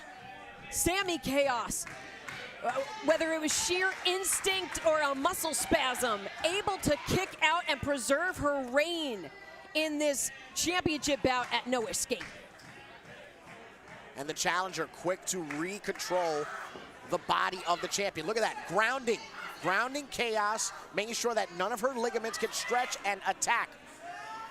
Look at the torque on that left shoulder, Alyssa. As she grinds her elbow, Lena Cross digging into the rib cage of Sammy Chaos, but Sammy Chaos with a fistful Going of back to the hair. hair. Yep, going back to it. Going back to that scalp. Fans here at the Mecca rallying behind the Harvestor of Sorrows, as she is just wrenched down unceremoniously to the mat. Do you think the fact that Sammy Chaos has never been controlled and dominated in such a way is why it continues to happen? She's in complete shock of these attacks. 100%. Even in the body, wait, quick cover from Lena Cross. Chaos able to escape. But Cheyenne, back to your point, I think that Sammy Chaos, even in her behavior, her facial expressions, usually in the ring against an opponent who attempts a suplex, Sammy Chaos will kind of shrug, roll her eyes, and say, hey, try again later, try again next time. There's a degree of gravity that Sammy Chaos is feeling because Lena Cross is posing a very serious threat. And now Cross mocking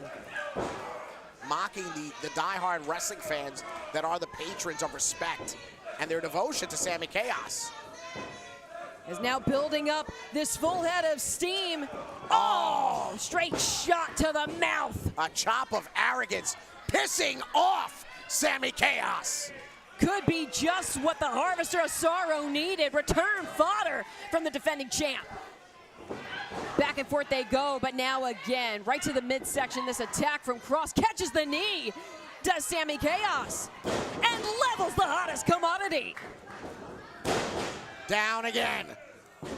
Chaos is reeling, but she is in control. Oh, that'll do it. The low cross body from Sammy Chaos, the hook of the leg, the cover, no! Chaos kicks out. If you had me, that would have been a 3. I could have bet money that was going to be 3. Anyone else you could have counted to 40. Lena Cross posing such a threat.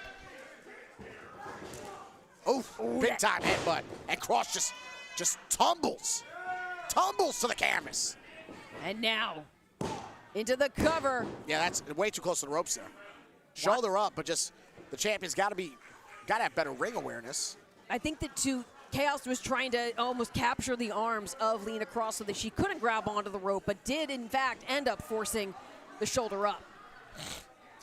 And now arms outstretched, trying to grab onto the ropes, trying to get to a vertical base, but wait a second. I think that could have been a life-saving maneuver. Absolutely. For Lena Cross. Because if that cannonball had connected, it could have been lights out on this championship opportunity. Now finding her opponent at ringside. Challenger. Oh, geez. Got a forearm to the back. Great front row experience for the fans here at Respect. Hashtag no escape. And if you're watching on YouTube, we want to thank you. Be sure to follow us on all forms of social media. As now Sammy Chaos going to be digging out bits of Lena Cross from under her fingernails. Another headbutt connecting. Ref DM Stevens at 6, which, you know, usually officials are scared to throw the counts out because they don't want to jeopardize the outcome of the championship matchup. But DM Stevens, in my opinion, making the right call. 1, 2, and a 2.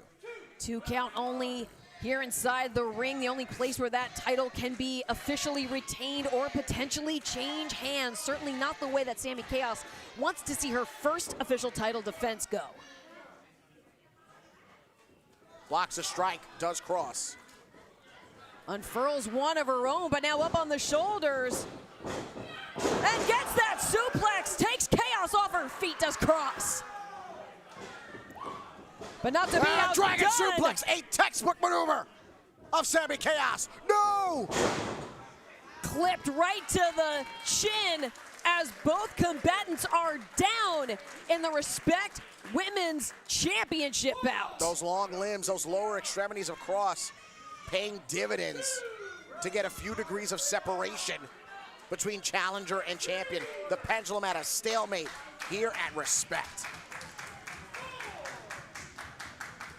Fans here rallying at the Mecca. Head to head, face to face, let's watch this back. That snap of the dragon suplex from the Harvestor of Sorrows, but there was that connection. As now returning to live action, that volley back and forth. Both competitors on their feet. Double overhand chops from Chaos. There's a chop. Return fire from Cross. The hottest commodity had said, if anyone knows what it takes. And now Sammy Chaos is feeling that it's her, but respect is earned, it's not given. And off the ropes. Oh, Chaos sends her up and over. Toppling over the top rope. Lena Cross now in a heap at ringside. Ref DM Stevens headed over to check on the hottest commodity. Sammy Chaos isn't far behind to survey the scene. See some wrestling luminaries in attendance here. Homicide, Low Life Louie, Sean Donovan, Pinky Sanchez. Some of the trailblazers, the pioneers of the tri-state and national independent wrestling scene, all waiting for the moment that the Hit Squad's music hits tonight in our main event. Definitely an incredible moment lies ahead, as well as a major rematch between Holiday and Darius Carter. But now returning, Respect Wrestling Women's Championship action. Lena Cross. We're talking about low-hanging fruit. That was a low-hanging Sammy Chaos that was just sent careening down to the mat. And Cross now trying to reinvigorate herself as she knows that the reality of her becoming the new champion is extremely a reality. Whoa, hold on. Literal chills right now at the attempt by Cross. Brakes put on by Sammy Chaos. But Lena Cross not to be outdone. Oh, come on. And Sammy again trying to slap out. Oh, jeez. That chop connecting and that forearm returned. And now on rubber legs at ringside is Lena Cross, the challenger. Oh! Just wailing away with the kicks as the champion. Oh, wait a second, but gets hold. Oh, wait a minute. My goodness. Wait a minute. That's a long way down. Oh, instead, Yeah, dropping Chaos. her like a whoopee cushion. Chaos utilizing that mass. Completely exerting her dominance there. And again, DM Stevens in the thick of it. Not administering any counts.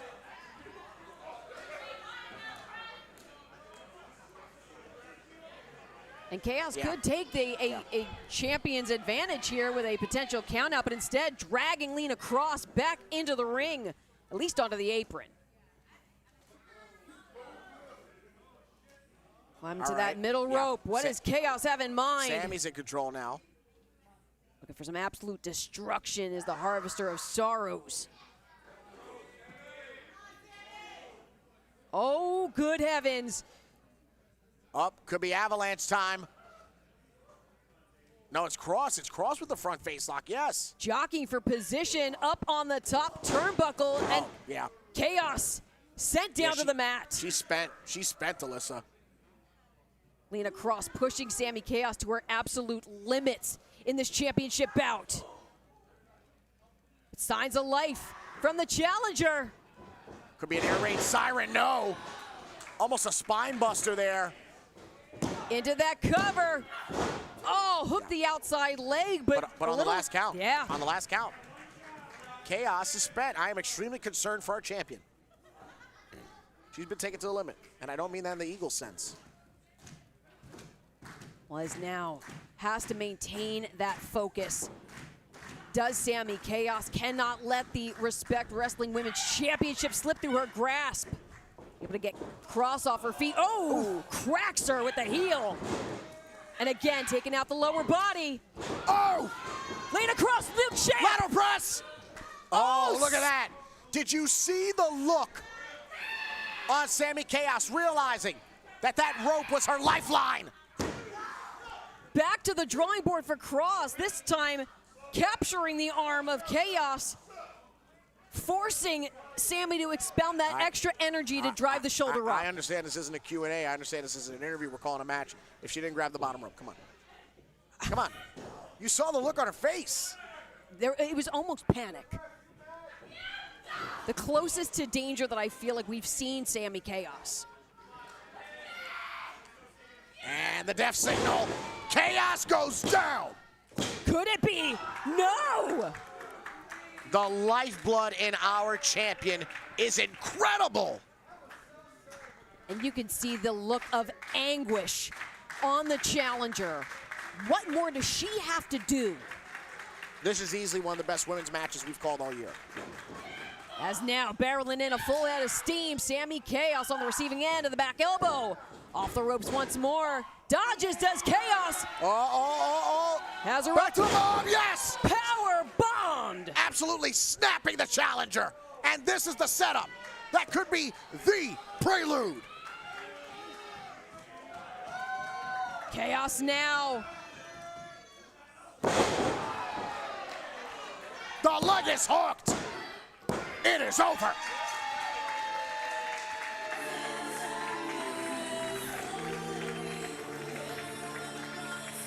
Here is your winner, and still Respect Wrestling Women's Champion, Sammy Chaos. Sammy Chaos dropped the bomb and reclaimed the gold in her first successful title defense. You can see it here. Watch it back. The mass of Sammy Chaos, her body as a weapon, hooks the leg for the 3 count and the win, and you can see. But look at the exactly the name of the show, respect. Shaking the hand between Cross and Chaos. Didn't have to be a hug, didn't have to be a conversation. Lena Cross, who gave everything tonight, admitting the fact that she was bested and giving respect to Sammy Chaos. Sammy Chaos walking out of here not only with the Respect Wrestling Women's Gold, but after earning the respect of the internationally traveled and seasoned hottest commodity, Lena Cross. And certainly Lena Cross, an incredible showing. I mean, stellar performance. Really, stellar performance. Really pushed Sammy Chaos, I think, to some new limits. Wow, no doubt in my mind about that. What an incredible first defense after defining the trilogy between her and Gabby Forza, and now an incredible moment here at Respect, happening in front of our very eyes here at Ridgefield Park, and it continues to happen here. We have so many incredible matches that have happened here at No Escape, and let's keep it going. We have a rematch between Richard Holiday and Darius Carter. It is rarefied air for wrestling's richest prizes here at the Mecca. Thank you once again, the commentary. 2 huge matches left, and they're gonna blow the roof off the Mecca. Are you ready, Respect? Then let's get it on. This next match is a singles match, and it is scheduled for 1 fall. The man in charge of the sound of the bell, referee S.P. Anderson. Introducing first,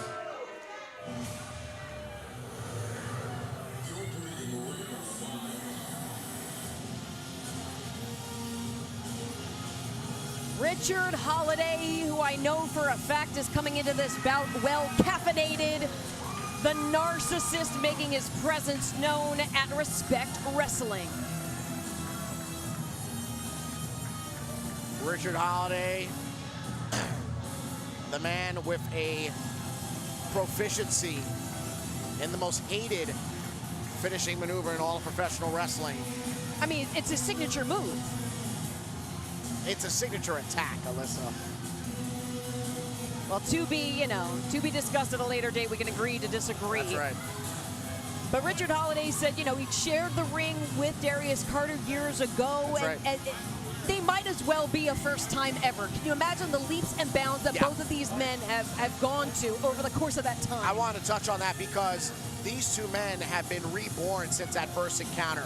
Richard Holiday is not even the same person he was yesterday. And Darius Carter reminds you of his ever-growing greatness by the minute. Speaking of which,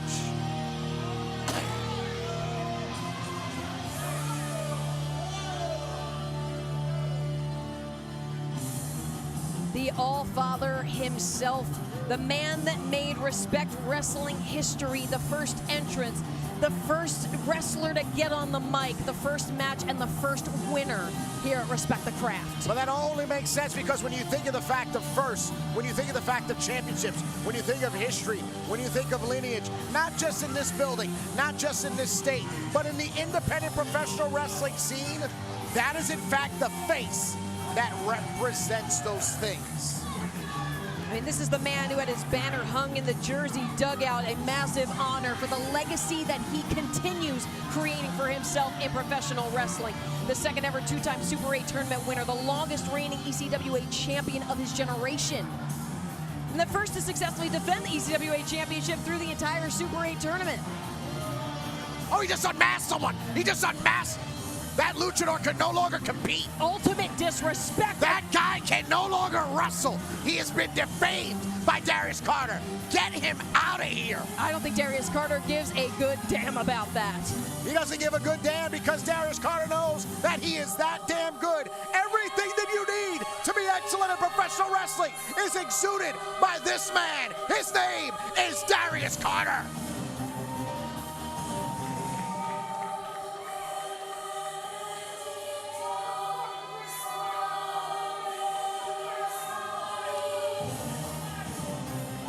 It's not just the angelic voices, it's the presence of Carter that makes it feel like we're almost at church. A borderline religious experience for fans here at the Mecca. And viewers. And viewers at home watching on YouTube. Thank you again for joining us. No Escape at Ridgefield Park. And only, and I mean only, a match of this magnitude can get white glove treatment that you're all about to experience here at the Mecca on behalf of Respect.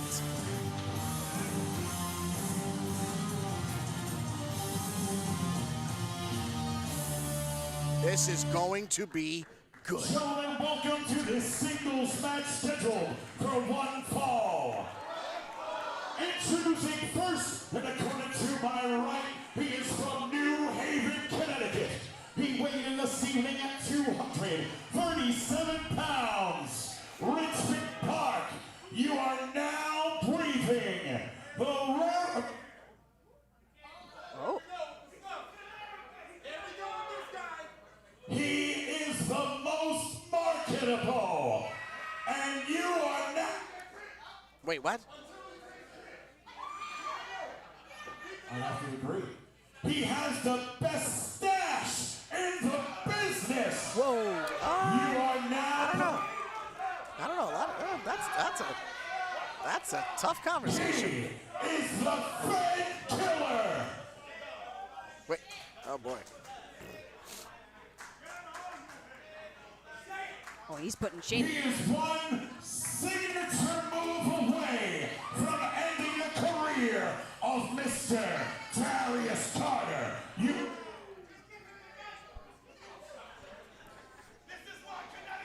He's making Shane work overtime. Who he ranked 13 spots higher than in this year's PWI 500. Ladies and gentlemen. Richfield Park, you are now breathing the rarefied air of Richard Holiday. It is not often you get under the skin of Darius Carter. I promise you that comment did it. 13 ticks higher than Darius Carter. Opponent, he was the winner of both the 2022 and 2024 ECWA Super 8 tournaments. I was there.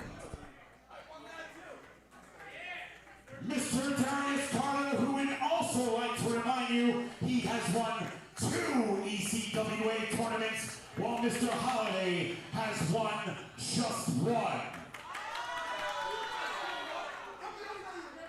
Currently residing in New Canaan, Connecticut, he weighed in the ceiling at 226 pounds. He is ranked number 4 on the BRP 50.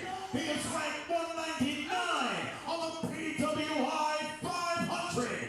Richfield Park, this is wrestling's richest prize, the All-Father, Mr. Darius Carter. A cornerstone of Richfield Park, a pillar of the independent professional wrestling scene, and a man who has all the tools. Ref SP Anderson tasked with this first time in some time contest here at Respect. Let's just call it like it is. I mean, that is a different level of diabolical to count your spots above someone in the PWI ranking. Meanwhile, they're talking through Shane Fair with digs at each other like a pair of divorced parents. But here's the thing, and I've got to sadly put Darius on blast a bit. It is not often that Carter takes on someone as accomplished as him, be it on paper, be it by fact, be it by rumor or innuendo. There's a reason that Carter's always the champion being challenged. It's because people want the bragging right to defeat him. Whereas Richard Holiday has but oh so many an accolade equivalent to and perhaps in some degree exceeding Darius Carter.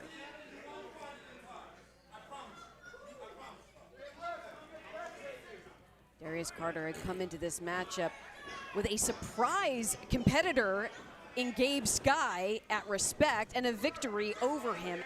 Imagine if he could be victorious over someone he was not prepared for. He's known about his combatant in Richard Holiday for quite some time.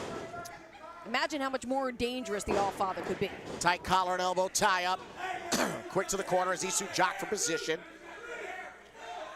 Already grabbing for the tear. I saw grabbing for the back of the tights was Darius Carter. Both competitors manipulators of the 5 count.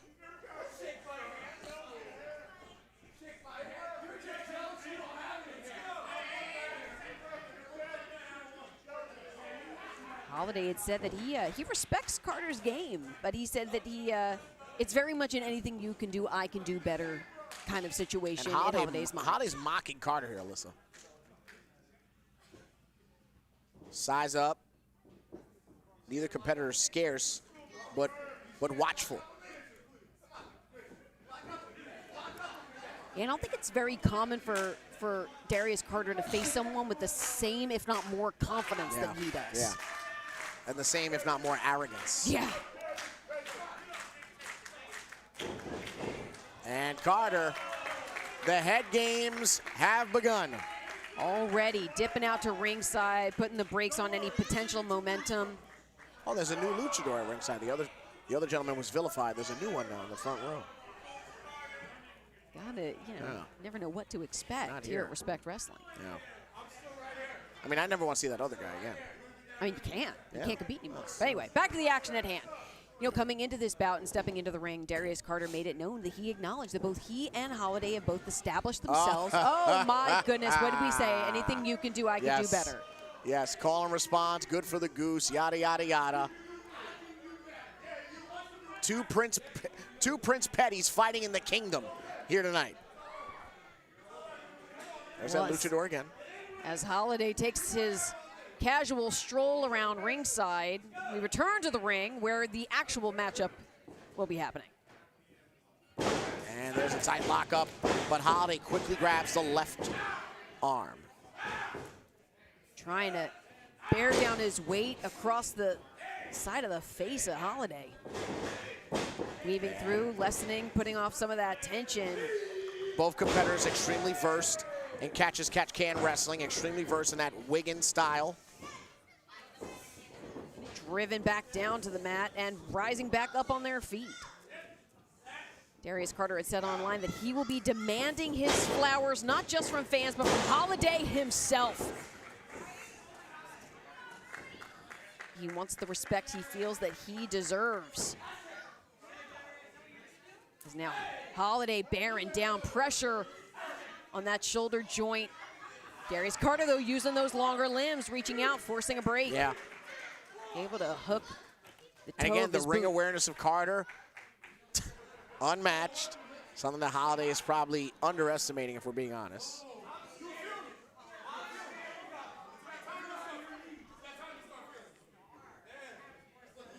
Gotta love the fact that their offense is so peppered with just digs and insults at one another.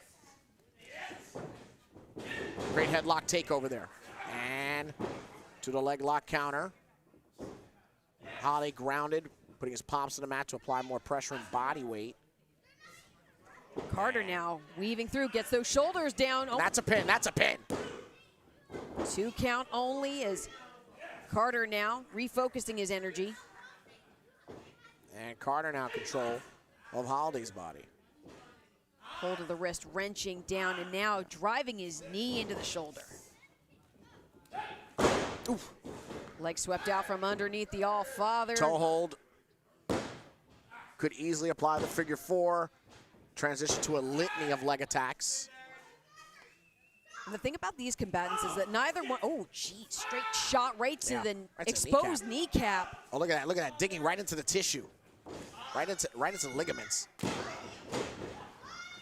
Carter's shoulders were down for only a moment. Crack right to the cheek of Holiday. And the thing about both of these combatants is that neither one of them is going to be, breakneck pace. These are both slow burn competitors. For sure. Very methodical in that. Ooh, teeing off on Darius Carter, Richard Holiday. Ooh, huge chop. Once more with feeling from the All-Father.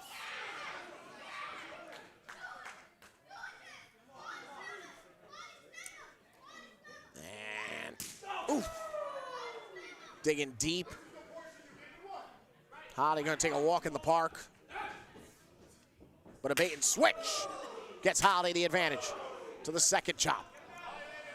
And a series. Absolute flurry impacted. Enough of that. Darius Carter almost in a squatting position before he was able to rise back up to a vertical base. Yeah. Carter, big clothesline. Not an attack we see often by wrestling's richest prize. There's a more common tale. I think that's just the thing, is that Holiday kind of maybe bringing out different offense. Yeah. Carter knows he's got to mix it up.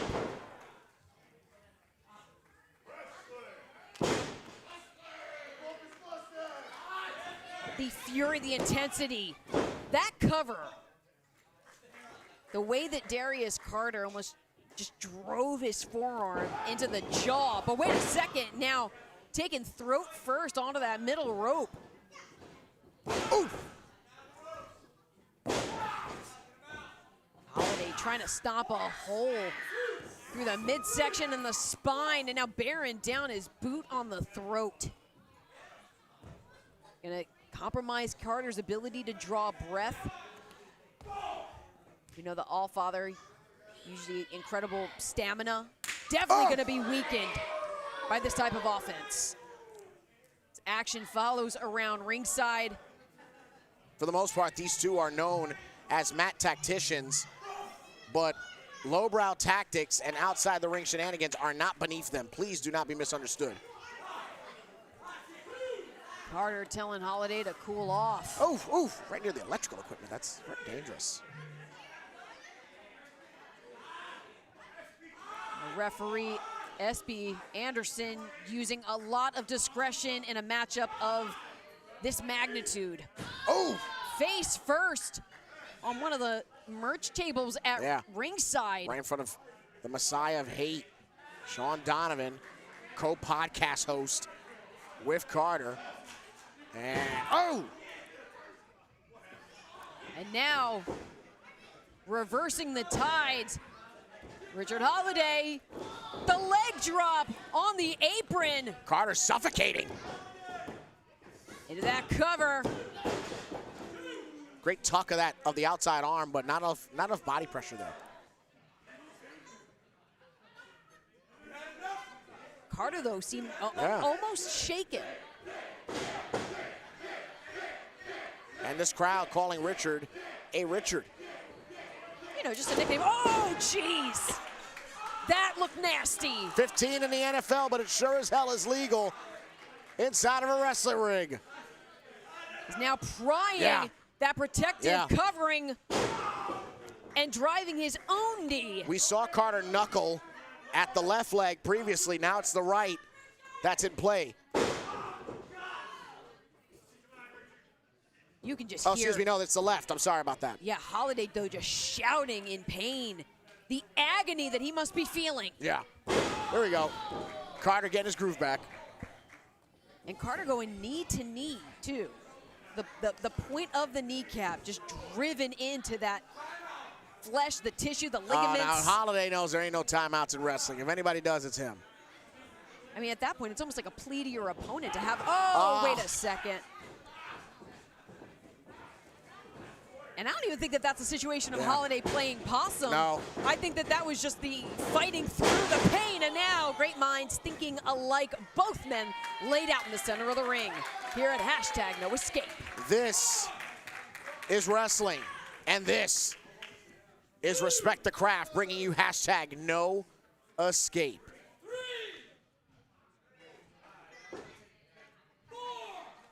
Carter, of course, going into there feeling as if there was a lack of respect from Holiday, and that was more than clearly shown. But as Carter continues to fight and fight and fight, I have to question the fact if Richard will actually be able to hit that signature maneuver. And now dangerously close to SB Anderson's 10 count, taking it up to 8 for both combatants to get back on their feet. Winding through with that uppercut is Carter. Staggering Richard Holiday, but now it's Carter with that reversal of fortune. Oof. Digging deep on that European uppercut. Yeah, back to the well go both starting to stagger here. I think neither man is starting to reel, but the effects are definitely being felt across each. No doubt about that. Not only the impacts, but the sheer force of what they're delivering. And from the headlock. Down. Oh, SP! SP! Wiped out! Oh, no. SP disintegrating in front of us. Like a snap from Thanos, sent out to ringside, and now I'm terrified to think that these men are both left up to their own devices. Oh, Carter hung up to just his entire groin.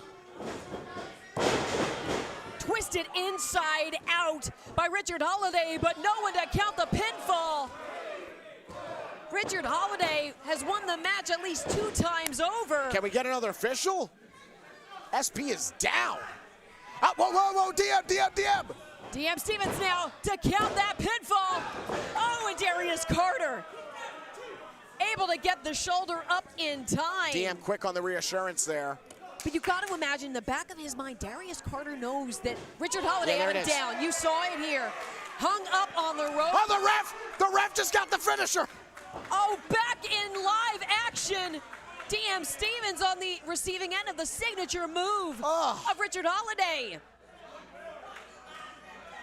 I guess Holiday was so aggravated that it wasn't a 3 count.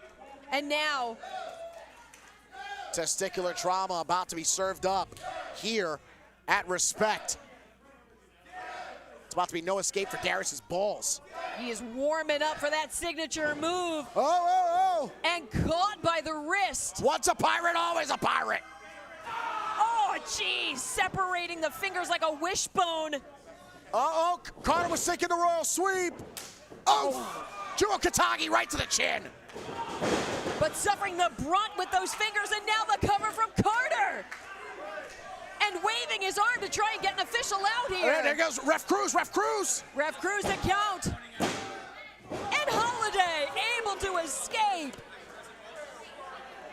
Cheyenne, at this point, both of these combatants have had one another's shoulders down for more than a 3 count. Yeah. What does this do to the psyche? Is this just a, move on, or are they rattled? No, I'm at a point where what's it going to do to the psyche of the winner? Whoa. Oh, no. Come on. Darius, don't bring yourself to a level that you don't have to go to tonight, okay? And he does. There goes that. It just goes to show how much bad blood has been brewing over the time since their first match, that because these officials aren't declaring either of them victorious, they're taking it out on them. Carter now looking for some sort of an insurance policy, going back to SP, the original official. Wakes him up with abrasion. Our official definitely looking worse No, for wear. no, it's a roll-up. That was just a roll-up. Well, there's tights. SP could barely make that cover. Watch out. Almost Trauma. near collision. No. Yes, he got him. That royal sweep, the hook of the leg to put away Holiday, and he does.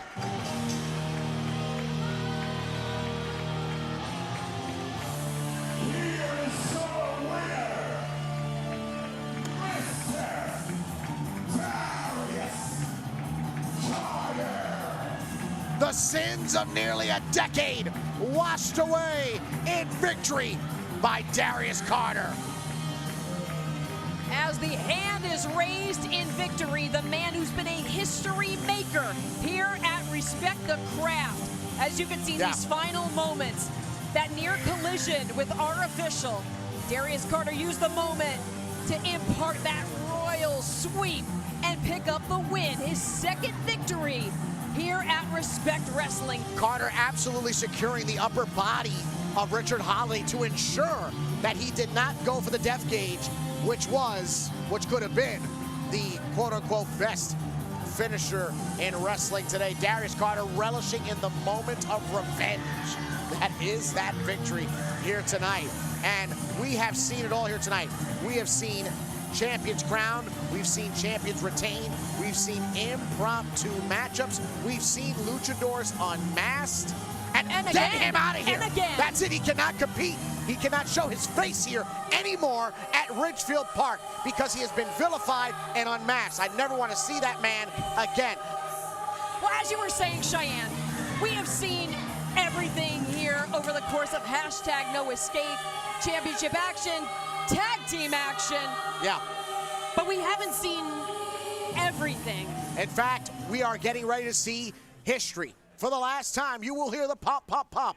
It is perhaps the swan song of the Hit Squad, the pioneers that initiated the blaze of independent professional wrestling that brings us here tonight is about to be seen for maybe the last time. We send you now to Shane Fair.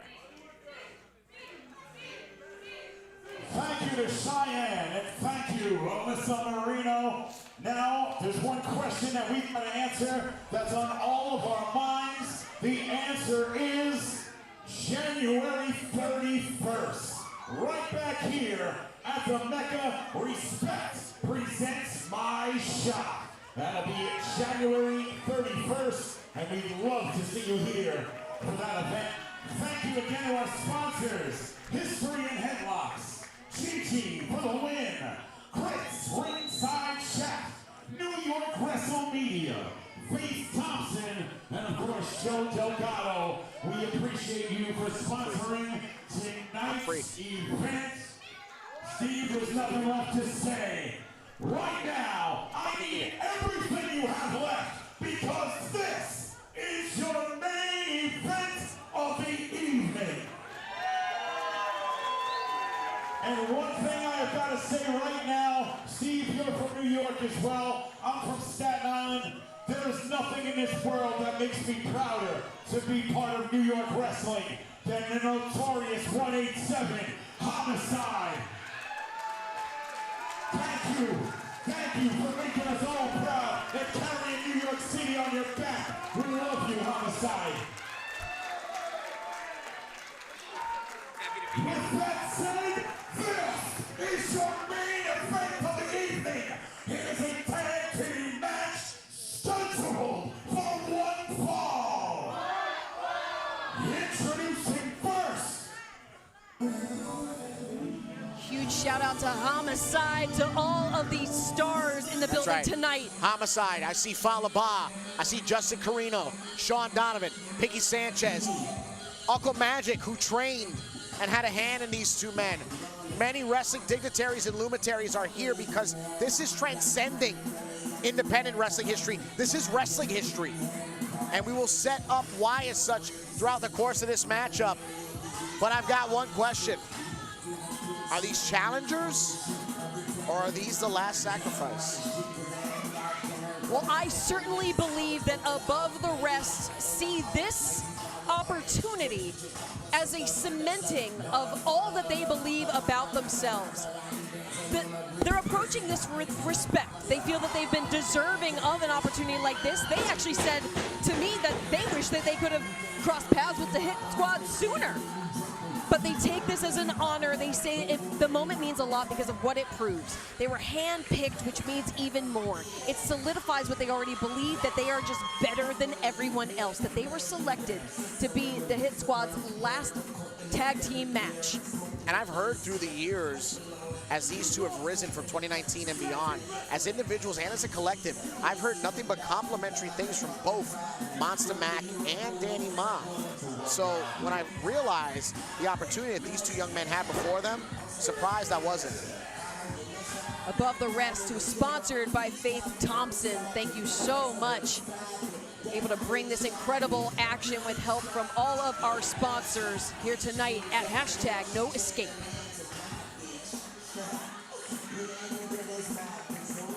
As you see the X thrown up over at Expect the Unexpected here in this building. Oh, never. Whoa!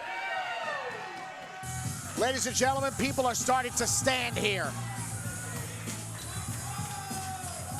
And I have to do the same. So does Alyssa. So do people in the merch stands. People are coming out of the concessions for this moment.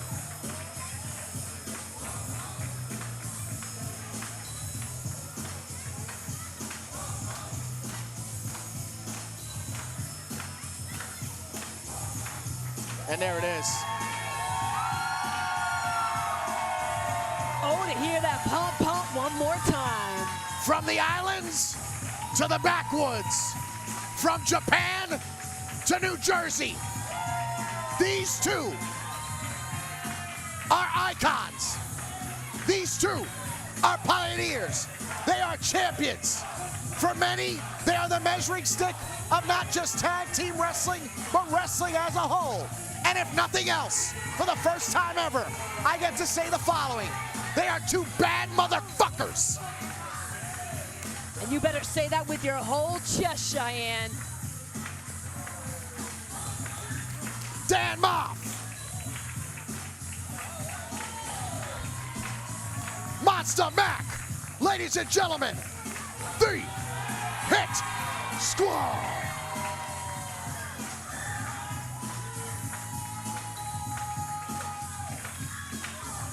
Two of the heaviest hitters, two, as you said, trailblazers of tag team wrestling.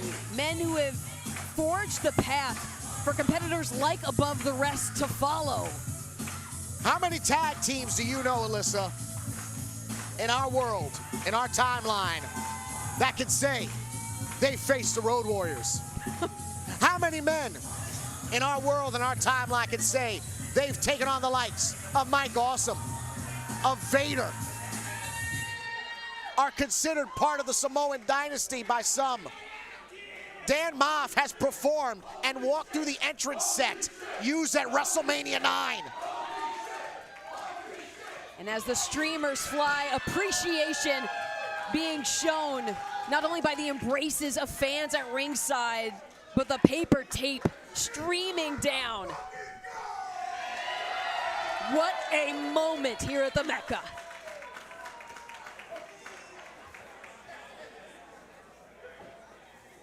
The men who Respect Wrestling, Richfield Park. Welcome to the main event of No Escape. Introducing first, they are sponsored by Faith Thompson and by out of Strong Island, New York, at a total combined weight of 405 pounds. He is the Lucha Hunter, the Concrete Dragon,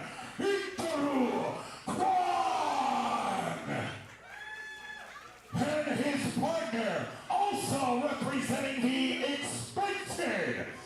This is Strong Spirit, Gabriel Stein.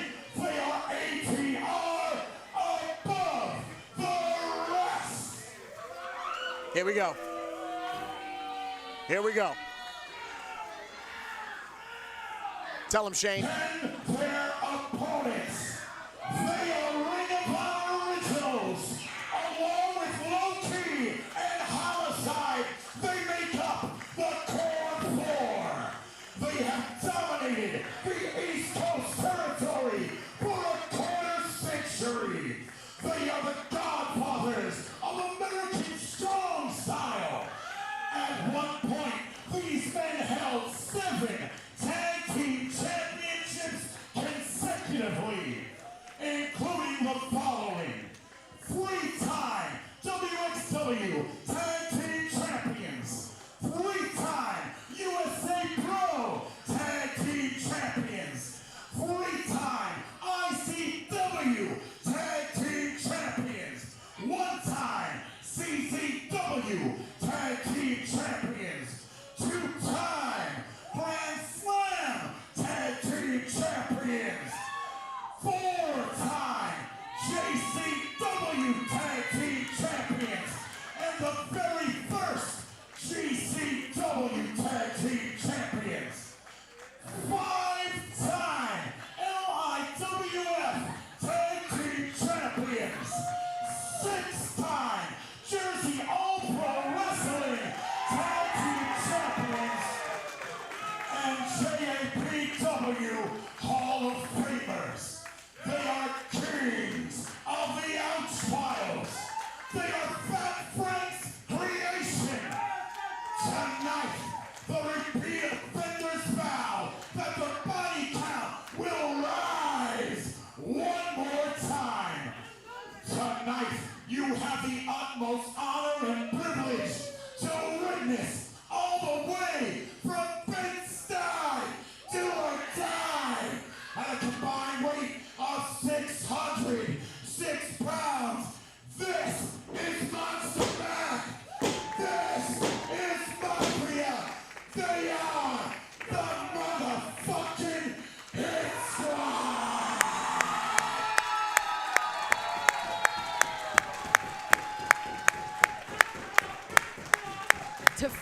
watching at home, if you could feel the vibrations reverberating through the Mecca as fans go wild for the one and only Shane Fair, and that incredible introduction for the final time for the Hit Squad. Only white glove treatment for history here tonight at the Mecca.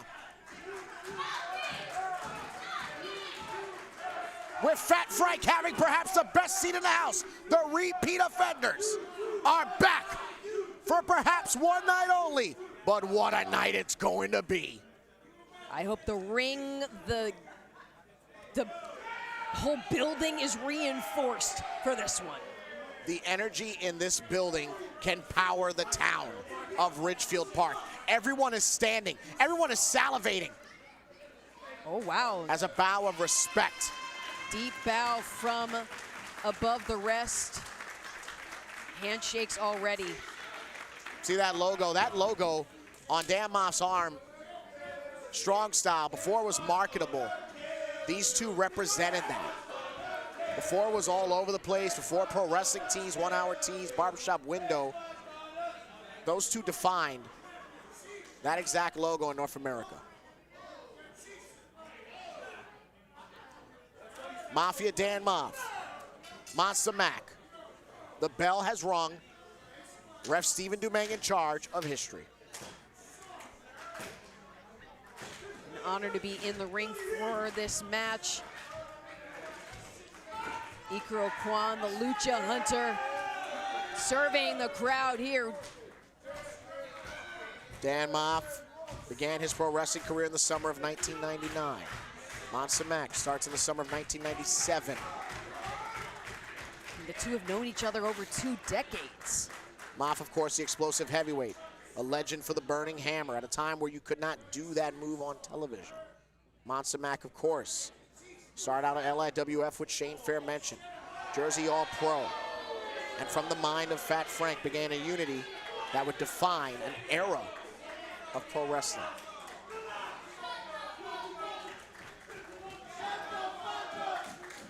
You gotta understand, these two tag teams were the first, this tag team was the first indie darling.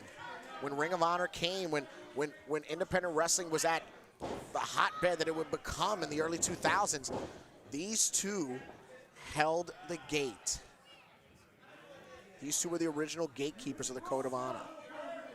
And now you can see where the presence alone is enough to back Ikro Kwan into the corner.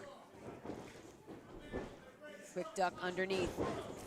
Blocked by Kwan, lights up a flurry. Swing and a miss. Innovator of the lariat and the ripcord. Masamak at one time defined the lariat as a finisher on Independence. Ooh, and just downs Kwan with that double axe handle. Kwan with fire in the eyes. Check that hamstring there. But think about it too, for about 7 swift strikes of Ikro Kwan, it takes 1 from Monster Mac. That's right. And you got to think about it, right? Let's here's the other thing. Let's put it in perspective for those watching, right? You hear terms like Madison Square Garden. You hear terms like MetLife Stadium, the Manhattan Center, the this, the that. Let me put it in perspective for you. The Rexplex, the Rahway Rec Center, the Morgan Jr. Arena, the Mecca that is Ridgefield Park. These two guys have headlined and defined all of those venues, including the Hammerstein Ballroom. There's a lot of gravity to this match, and I don't think that that is lost on Above the Rest.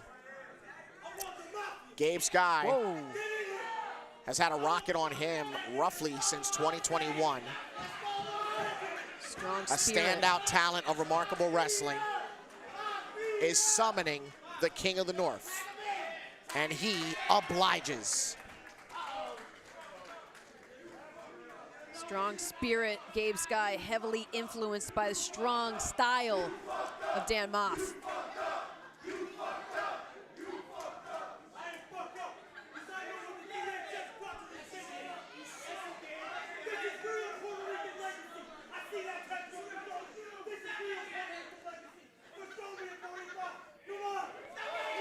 And now calling to the island, calling to the heritage. Moff with an inscrutable look on his face. Not sure if he respects the grit or is ready to put Gabriel Sky down. That did nothing. Not even a ripple. Oof. Not even a ripple. Well, that one had a little bit more sugar. Once more with feeling. Go ahead. Oh, yeah, just looking nonplussed as ever is Dan Moss. Hey, you keep pissing him off. See where that gets you, kid. Caught! And now thinking maybe better of it. Yeah. Yeah, a little bit. Oh, tries for a head, but I don't think he got all of it that he wanted. Unfurling once more. Nothing doing. Sky off the ropes and picked up. You're in danger. Overhead like he's a toy. Yeah. And toys get broken. Yes, they do. Certainly with a senton from Dan Moss. And Gabe Sky needs some new batteries, maybe some tape, and a life insurance policy. All of the above. Oh, goodness gracious. Pick up the pieces of Gabe Sky. Systematically breaking down the nerve system of Gabe Sky for having the nerve. Well, that's what the... And Moff shaking his head because this is the monster he did not want to unleash on this poor young man. See low-life Louie in the crowd. Just uncorking. I see Gabriel Sky's soul in the crowd as it left his chest. It has left his body, yes. It is gone. Amen. Jay Alfredo, Nikolai White, some of the young lions here, wanting a front row taste of history. Oh! Gabe tried to brace himself on that one. Good luck, kid. Moff showing Gabe Sky, that's how you throw some chops. Oh! Going for broke, just battering Gabe Sky. Ain't gonna be no 5 count. Dueling better keep the distance because the legalized silverback is just warming up. As now, oh, quick crack to the jaw of Sky. There it is, the measuring stick.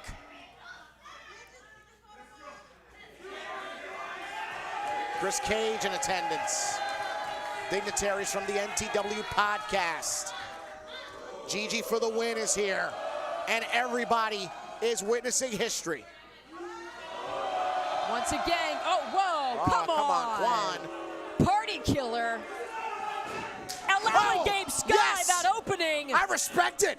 How the hell else was he gonna get an attack in? I mean, the hit squad picked above the rest because they said they have the hunger and the spirit that they brought years ago.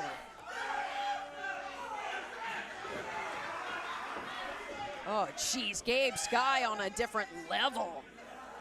Feeling like he's getting the better, but no, not quite. Yeah, Moff holding that top rope. Not that he had to. Look at those wide eyes of Gabriel Sky. Yeah, they compensate for the wide traps of Dan Moff. Yep, yeah, well, if it's effective. Goodness gracious.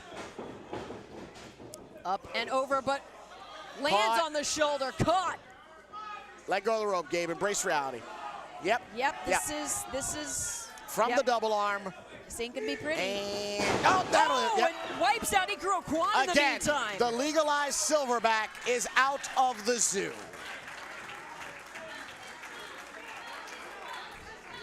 I think Quan had been trying to come to the aid of Gabriel Sky. And fans are only too happy to oblige Dan Moss. I'm starting to think above that ATR is going to need FEMA when this is done. I'm just keeping it real, dog. They're going to need something. They are certainly not going to be leaving this match the same way they entered. And look, Gabe Sky, decorated champion. Quan is coming off an incredible year that was his 2024 and trying to follow that same trajectory in 2025. And think about it. If they do nothing else, if they're the ones to vanquish the Hit Squad in what could be their last match, they're set. They're made men, as it used to be called. Well, they've had a lot of successes that they can quickly call upon as their lives flash before their eyes.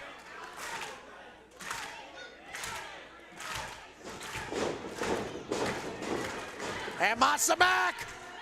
Picking up speed. Oh, no! Cut off. Totally cut off by Quan there. All momentum killed. We've seen, across different promotions, representing the expected. We've seen some really nasty tactics from above the rest. I'd almost say that they approached this with a little bit more honor and dignity than we've seen as of late. Oh. Just trying to string together some offense above the rest now. Ooh, back and again, elbow. Official Stephen Dumaine being very lenient with the rules here. 3 competitors are in. Whoa, whoa, whoa. Oof. They were trying. That's the first half of laid to rest. Yeah. But holy moly. Moff gets drop kicked. He gets totally peppered. Definitely impressive. Bit of momentum that we are starting to see from above the rest. Undeniable agility, explosivity that. And Matsumak unimpressed. Yeah, all that and $3 can get you maybe a cup of coffee. Uh-huh. Not in New York, but yeah. Yeah, no, yeah, fair. I'm sorry, do you see the discoloration there on the pectoral muscle? Oh, yeah, Gabe Sky's gonna be purple. And that's not helping as he's wiped out yet again. Quan cannot fathom the reality that's in front of him right now.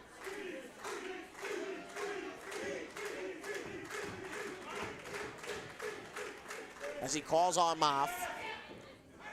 Shoving Sky into the corner and very wisely trying to neutralize Ikuro Quan. Tag. Making it so that he can't come to the aid of his tag team partner in the clutches. Oh, the catapult. How many times have we seen that through the years?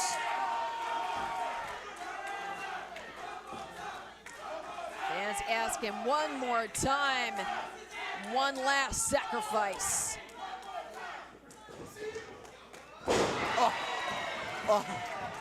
Oh. Oh. They said the body count would be rising tonight. The cover. Oh. Broken up with a double stomp from Quan. Dragging Gabe Sky. Brilliant, brilliant. Easier to make the tag. I didn't know if he was trying to drag him all the way out to ringside to get a moment, no. but no, That's just enough for that tag. Great, great idea. Crack right to the skull. Big boot to Monster Mac. Yeah. Mac is reeling, but he's still in that corner. And look at Quan just going for broke with these kicks. Revs up. Just put a little salt on it because he has eaten those. Yeah, he's a sick man. Don't tempt him with a good time. Catches the incoming offense, but couldn't dodge that. Right in the temple. Simultaneous striking from above the rest. Another tag made. Gabe Sky now on that top turnbuckle. Oh! Double knees and the leg sweep. Crack into the skull of Monster Mac. Gabe Sky now once again from such great heights. There it is. Sky stop. Is it enough? Oh, not quite. A remarkable sequence by Gabe Sky. Now the tag.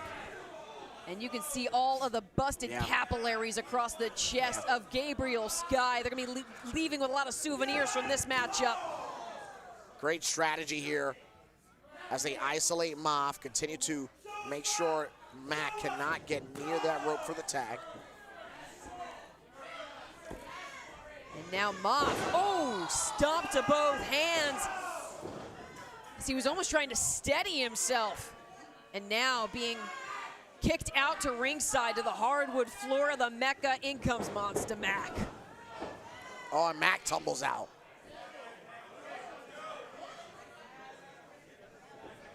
What in the world do ATR have in mind? Quan's in position, Gabe Sky with a running start. Bandera to the outside. Watch this. Oh! Yep, took them both out. But wait a second. The Hit Squad rising back to their feet with the body of Gabe Sky.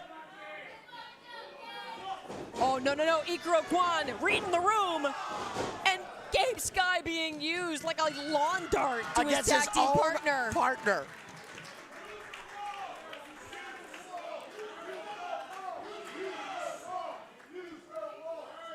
Uh-oh, fans are saying use the wall. Oh, use the wall. I mean, these are the guys that tore up many a building in the Renaissance days of the independence. Well, you know, they're just doing a little bit of rearranging, a little interior decorating of the Mecca. Walls, bleachers, chairs, fans, goodness. all were utilized at one point. Oh my God. Anything can happen. Yep, here we go. And there goes Gabe Sky. Classic Hit Squad. Heavy impact and a rough landing for Gabe Sky as he almost bounced off of the wall of the Mecca.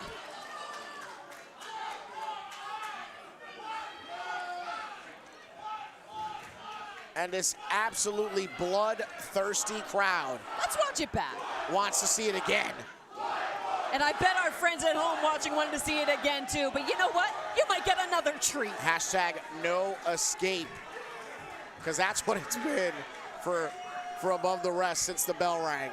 And here we go. Oh, jeez. Screaming into the face of his impending doom was Gabe Sky. And the Hit Squad feeling on top of the world right now. Just doing what they do best. Yeah. Mafia and Mac having the time of their life.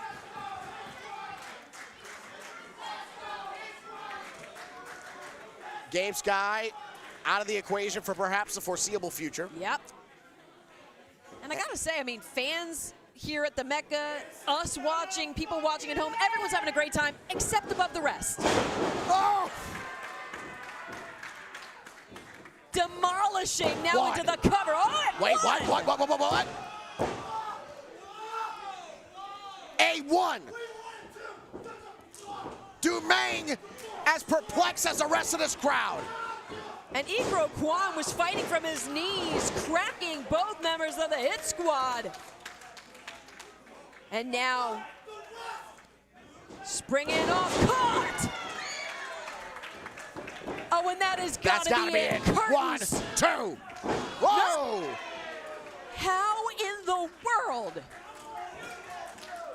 The two that innovated completely disintegrative, emphatic tandem offense, such as what you're seeing, take into question here.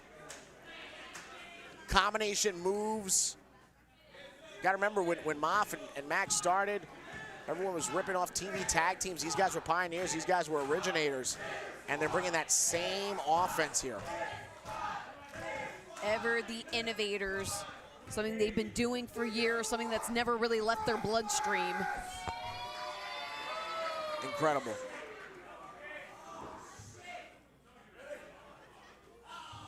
Oh, I don't like how this is looking for Ikuro Kwan. Oh, wait a second. Figure four. Kwan, though, shifted. Only two. And now, meanwhile, Monster Mac shoved unceremoniously from the top turnbuckle by Gabe Sky, who somehow is still coherent. Yeah, somebody wants to check his motor skills. I mean, it was enough to unseat Monster Mac. There's a forearm. And Kwan follows up with a Euro. Ooh, drives that elbow right to the point of the skull. Just diving that elbow But in the back. like a semi-truck colliding with Ikuro Kwan. Oh, yep.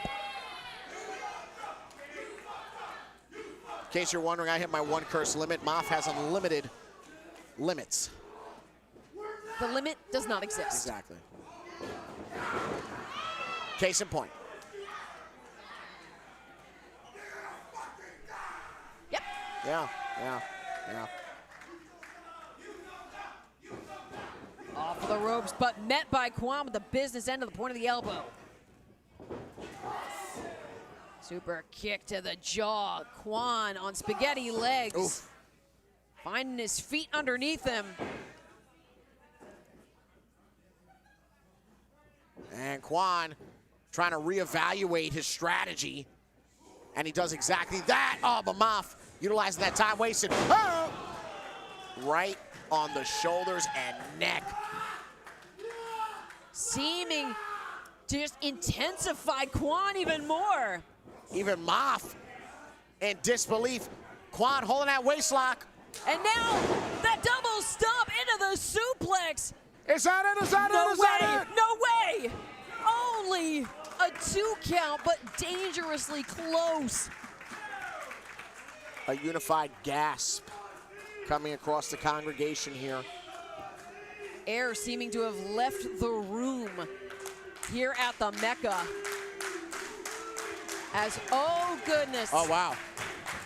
The entire locker room has spilled out of respect to encourage these 4 men to continue. The thunderous pounding This is a on the scene. apron. This is a scene like no other. Fans, esteemed visitors to tonight's event, all surrounding the ring. Willing on the fighting spirit. Regenerating strong style right before our very eyes. This is history. I mentioned before, this is not independent wrestling history. This is wrestling history.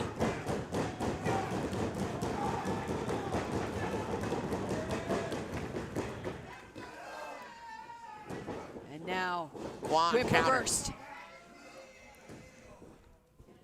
Quan on his feet. Ooh, able to get the boot up in time. Mac again, thinking second rope. He's got it. Got to imagine the sweat that's been dripping off of those ropes after all these matches. Lariat. Right into that cover, only 2. Mac now, completely deprived of energy, but not of heart, not of spirit.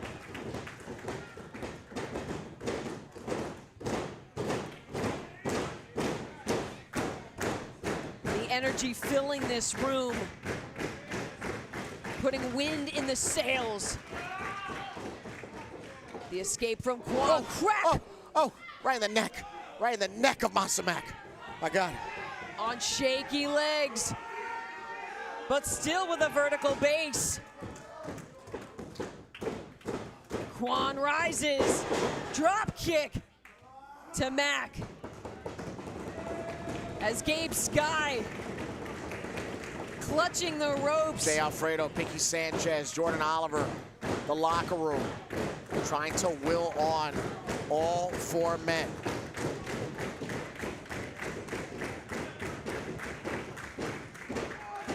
The gravity of this moment is not lost on anyone in this building. As Above the Rest trying to rally, trying to maybe re-strategize here against the ropes. Moff reaching out, and it looks like Above the Rest have their target set on Dan Moff.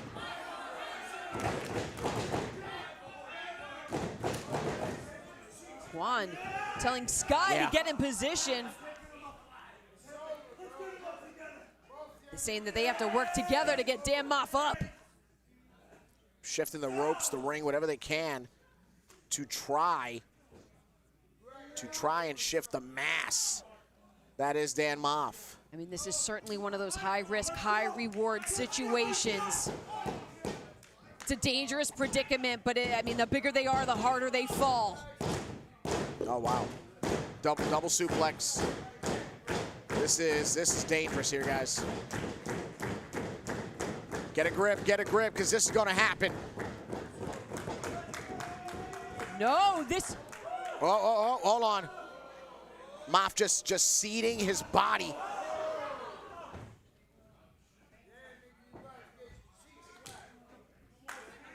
Moff almost collapsing in a heap at ringside. Our official went to check on him, but Monster Mac. Yeah, Mac trying to hold the line. Face first into the turnbuckle goes Sky. And it is back and forth. Yeah. Whoa! Dropkick Bulldog. Oh!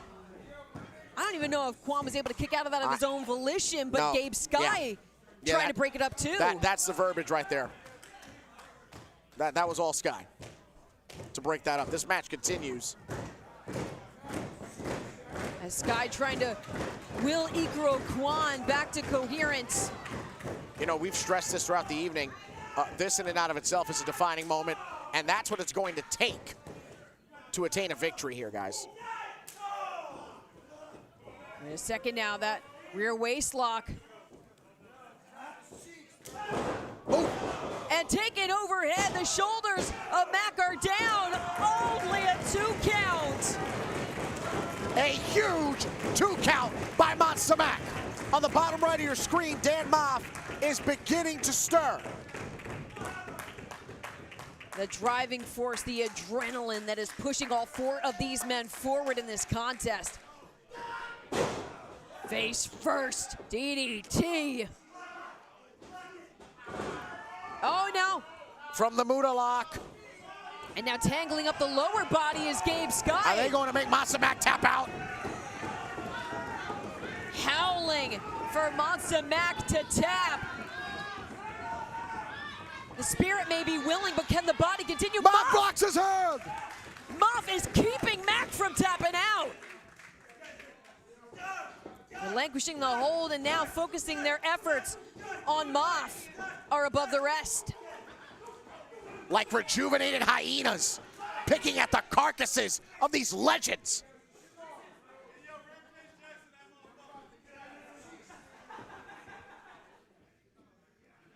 Bearing down on Moff, now saying once again, the fans showing their love, their appreciation in this last sacrifice for the Hit Squad.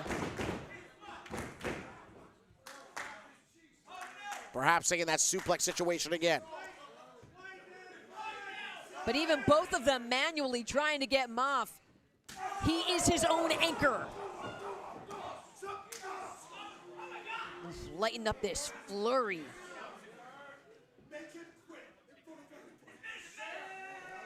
Make him quit. I don't think quit is in the vocabulary of Dan Moff.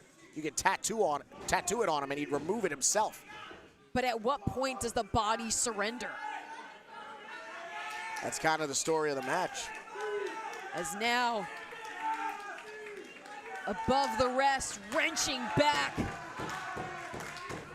and forcing Dan Moff to look at the fans, look at the locker room, look at everyone that's come out around ringside. Moff trying to rally. Double spear! Double spear! Mac wiping out both members of Above the Rest.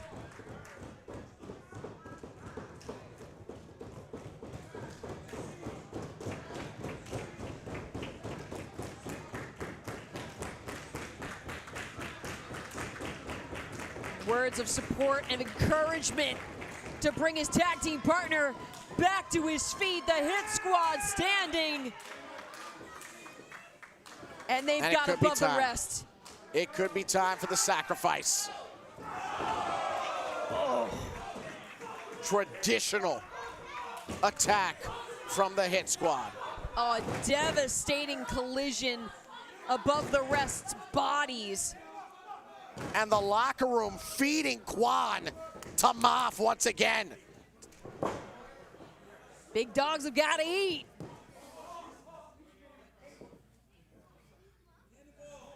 Quan prone in the corner as Gabe Sky wrenched up by fistfuls of hair. And now.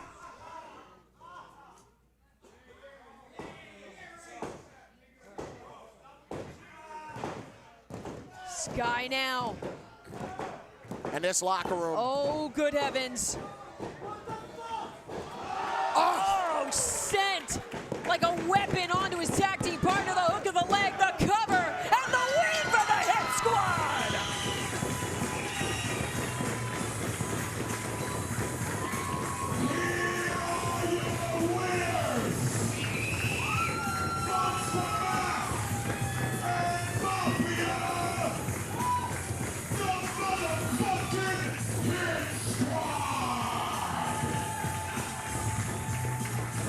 And watch it back. That final moment, that heavy collision, the impact, the cover, and a win for the Hit Squad.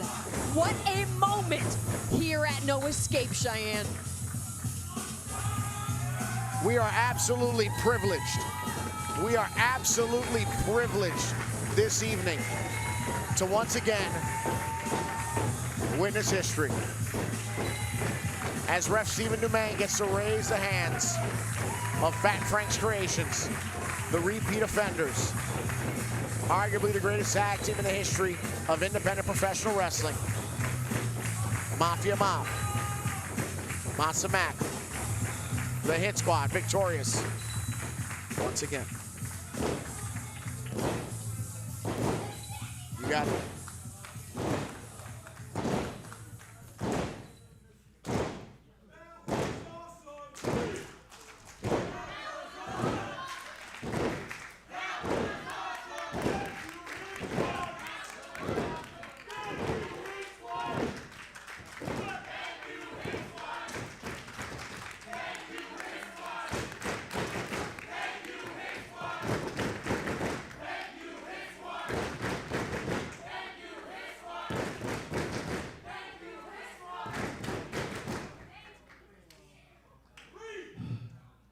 That's what I'm trying to do. I'm trying to get air in these fat lungs.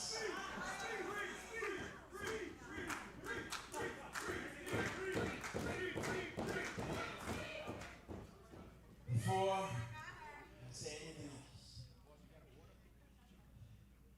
about 7 years ago, I met these two working down the combat zone, right? And they were hungry as hell. I worked with them for about a year and turned them into killers. Get up on your feet, both of you.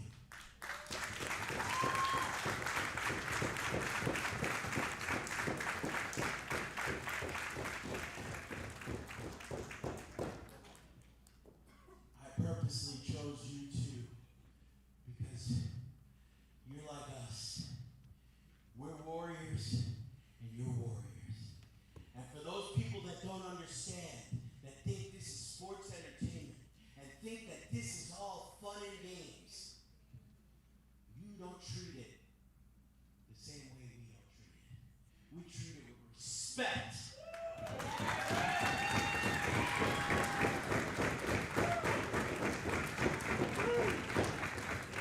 And I know for a fact that both of you still have that same hunger from 7 years ago. I see it, Mom sees it. Now, the whole world sees it. They saw you eat every chop. They saw you eat the wall twice. They saw you eat a whole bunch of stuff. And you're standing up right now on your own feet.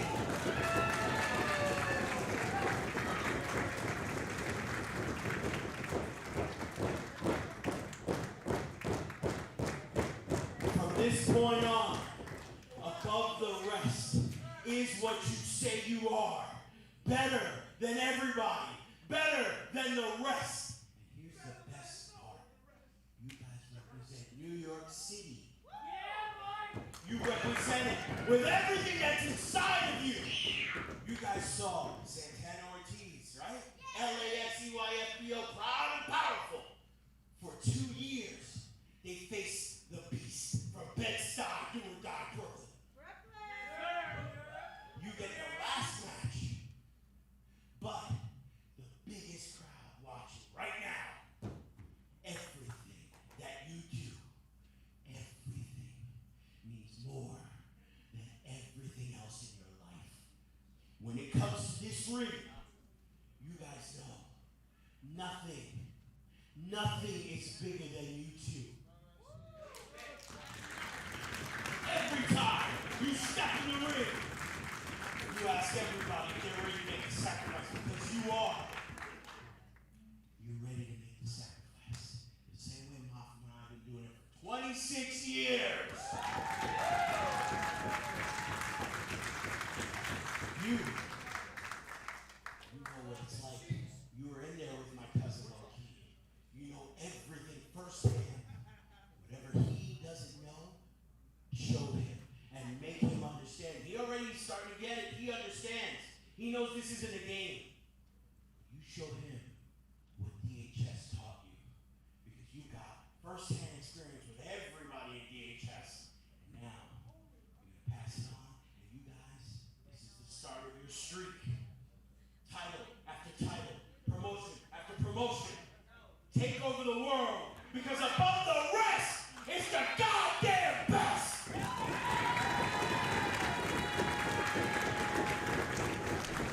Ladies and gentlemen,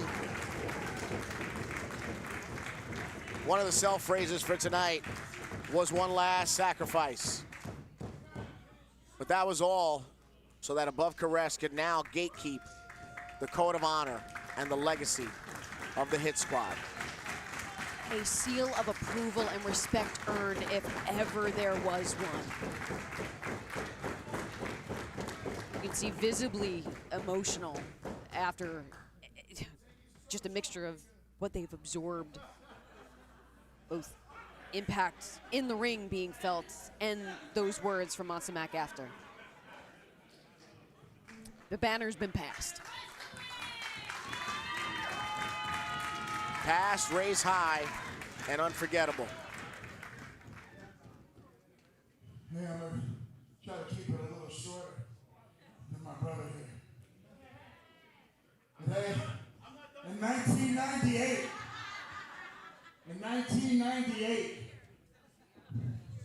I was training in a bingo hall in Bayonne, New Jersey. Magic, stand up. That man right there.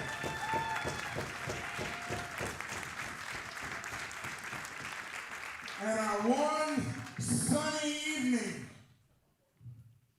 a few men walked into the front door. Everybody stopped and got out of the ring. Started putting their clothes back on. Started saying, that's it, we're done. Magic said, where are you going? They said, the fucking New York clique is here.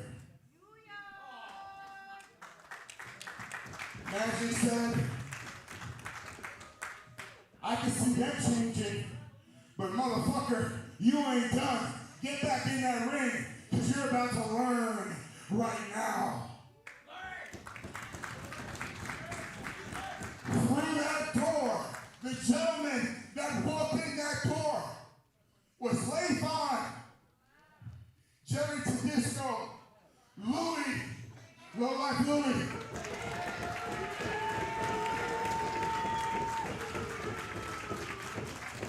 A gentleman by the name of Loki. And motherfucking Harvestor.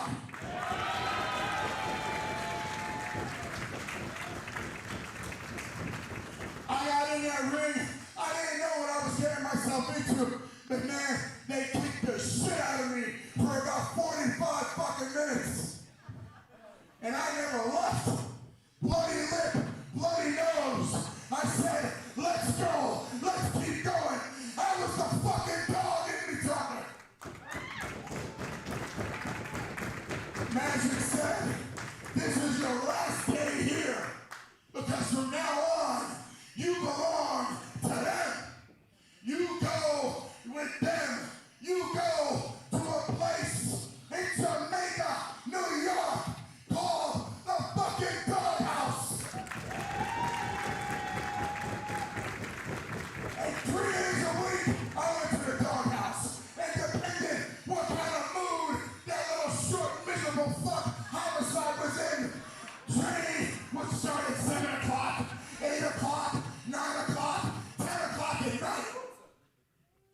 said, let's go. You came to learn, right? Next thing you know, I was embraced. Then I met this man. And Fat Frank said, oh, you guys look like the fucking headhunters.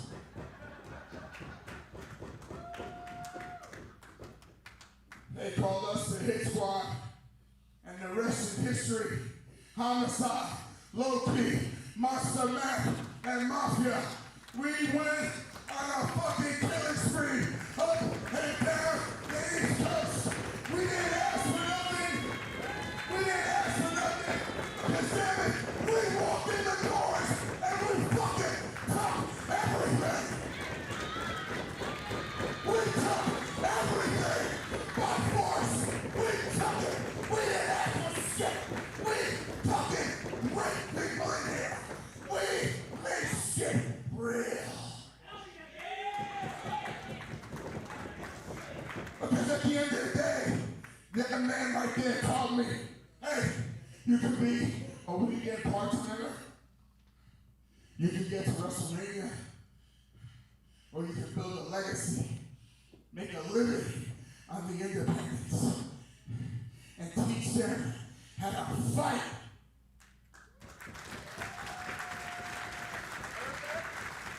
Then we went to Japan, and damn it, on that first night, we arrived at Korean Hall.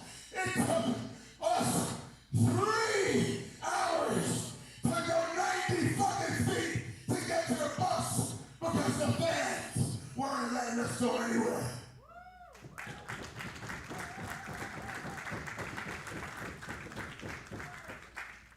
That brings us to here. We went different roads. We did different things. Homicide, when he fucking claimed the world. Low-key, claimed the world. And yet, here we still are.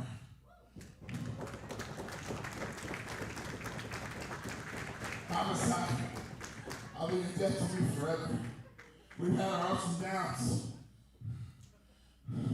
But you recognize real. Me and you come from a place where we know the difference between a firecracker and a live round. Yep. Thank you. Thank you. Thank you. Thank you.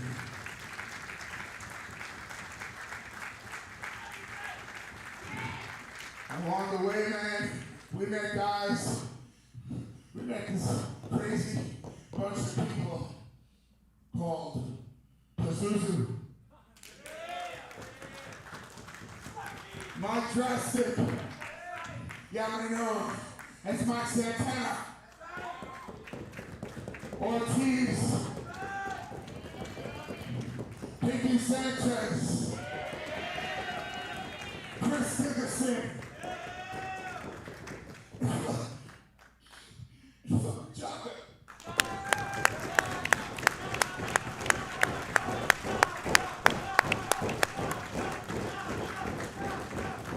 When it was time for us to pass the torch, we did.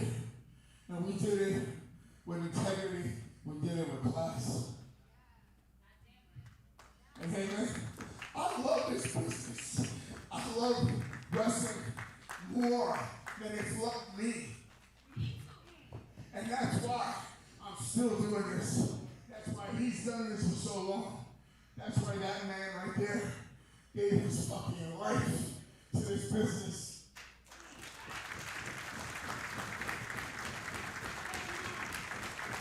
And low-key, he's sitting home. But not because he's horrible.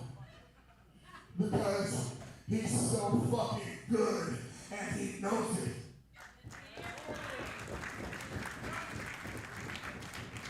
I came from a different era where you talk with your fists.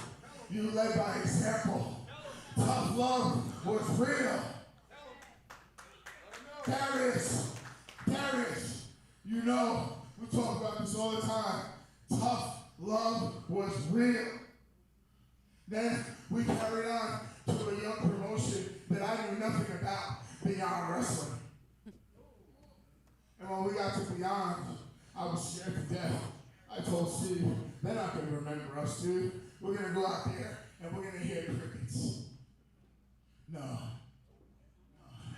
Because along the way, we met guys like Crusade for a Change. We met Darius. We met Marconi. We met Anthony Gangone. And we met so much talent. And we hung in there. We were like, fuck, we can still do this. What's wrong with us, man? Do we got another run in us? You goddamn right we did. And we went and won. We went and won the tournament for tomorrow. All I'm saying is, man, yo, when it was time to cut these shirts and fight, I never did it with any doubt. Because I knew I had a fucking psychopath standing right next to me. Luciano, I love you, bro. I'm saying to everybody, thank you. Thank you for the bottom of my heart, for all the support through the years. Thank you for my brethren at WrestlePro, at the Doghouse, my brother, Sean Donovan, Paula, Diaz, Juicy. This young man flew in today. He got here at about 4 o'clock in the afternoon. Casey Navarro came all the way from Miami just to be here and see Monster Matt's mom and sister, his wife, Mon's mom. Yes, the baby. Look at this. Gianna. Oh my gosh, you look like your father with long hair. Wow. God bless you, baby. That's incredible. Hey, but listen, man, I had a great time. You know, I've lived over a half a century. And I'm still doing this shit, man. Because I'm afraid. Yeah, I'm scared. It's okay to be scared. You know what I'm scared of? You know what I'm scared of? I'm scared of the silence when it's all over. And that's why I'm going to keep going and keep going. And there is, if I had it my way, I'll die in between these ropes. Because this is what I was born to do. This is what I love. I'm ready to build these world fire. I'm saving lives. But damn it, wrestling is my drug of choice.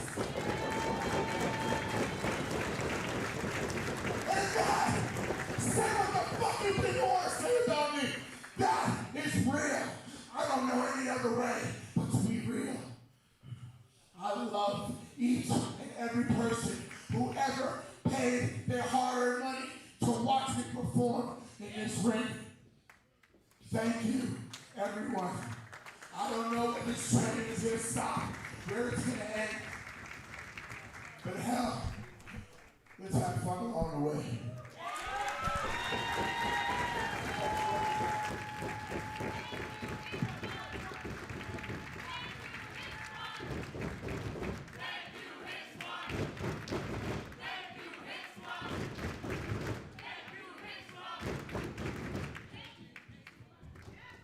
How are you gonna leave?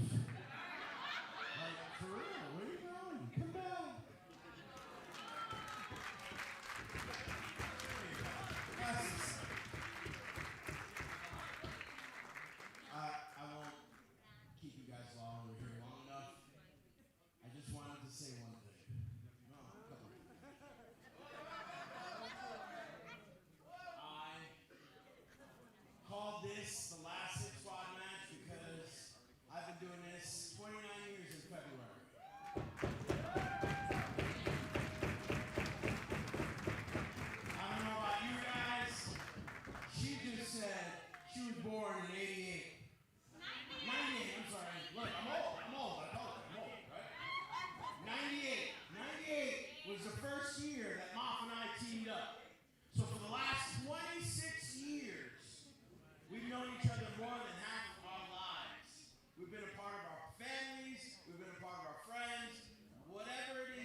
was standing in that corner while Moff talked the entire time because earlier this year, someone that him and I have known since they were in their teens sat in that very corner and took his last breath.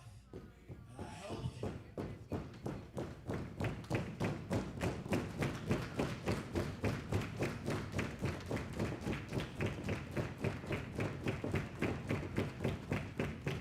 I felt his last breath leave his body. And we were here, very traumatic. A lot of people, it was the first time they'd ever seen someone pass away. However, for me, I've seen multiple people pass away, and I have a phone book full of dead brothers and sisters from pro wrestling. And the reason why I keep it is to remind myself, and this is the lesson for you guys. This can all be taken away in an instant.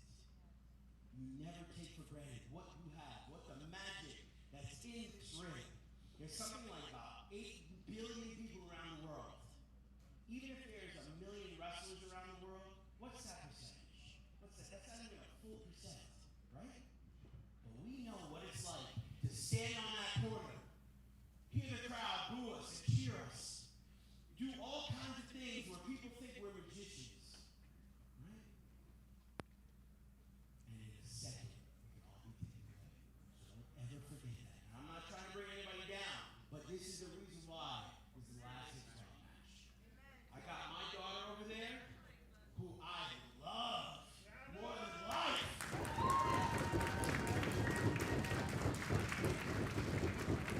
You know, you have your baby, you're gonna get one soon, I'm pretty sure. You're too pretty. He's not pretty, girl. But, oh wow, someone said you're Puerto Rican, that's messed up. It's kind of true. But, always remember one thing. Can be taken from you in an instant, but as long as you have your family and you have something to live for and something to keep pushing, and this is for everybody, you have to find what's inside of you. For the last, my daughter's 12, so whatever, if I'm at 29 years, what's that? I don't even know the math. 17 years, 18 years, something like that. Old. Up until she was born, wrestling was what I had. I traveled the world, did it with this guy, I did it with my old tag team partner Havoc, who passed away, I did it with Kyle Reese, I did it with Lola Duty, I did it with Homicide, Cheese, Joker. Every time I was in there with anybody, I never took it for granted because I know just how fragile life is, okay? And with that being said, I just wanted to let everyone know that the Hit Squad was so important to my life. No matter what was going on. I'm just a bum from Brooklyn, New York. A fat, short kid. That's how I always saw myself. Ask anybody. That's how I saw myself. I was nothing. But wrestling made me something.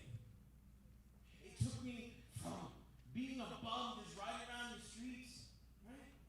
I'm in magazines, I'm in videos, I'm on pay-per-views, I'm in video games, I'm on everything.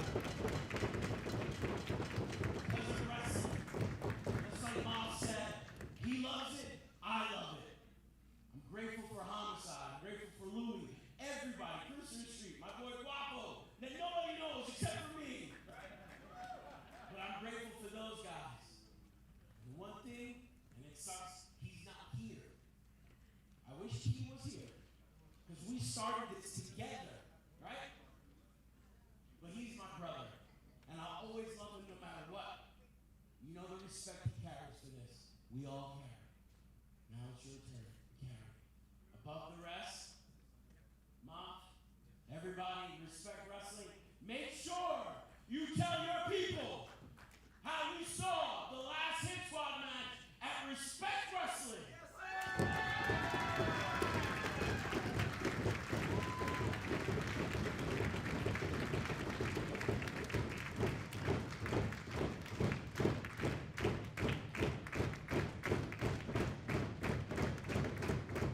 I just want to shout out one more person, and that's Billy from Titan, because Billy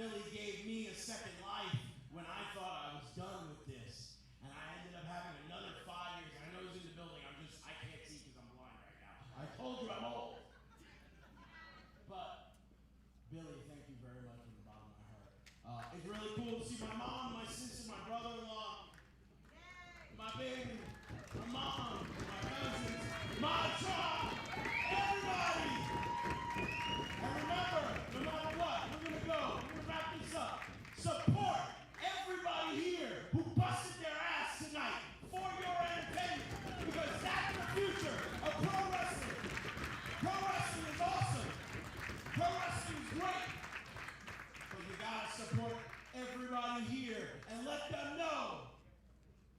Can I just get a little bit of a respect chant? How are we going to do this? Respect wrestling! Respect wrestling! Respect wrestling! Respect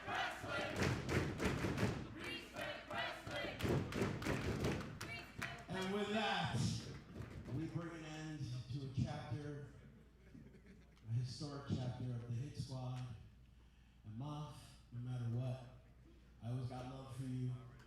No matter what, we could go 30 years, 40 years, not talk. They tell us we're booked, and it's just like we worked yesterday. And for whatever reason, God saw fit to put us together and make something special. Because every time we got in this ring together, nobody could touch us. Nobody. And that's because you and I share the same brain, same love, same mentality, same everything for pro wrestling. Now, whatever you do, you and Donovan, you guys kill it, you guys destroy it. Sent to Slaughter is going to take over the world with above the rest.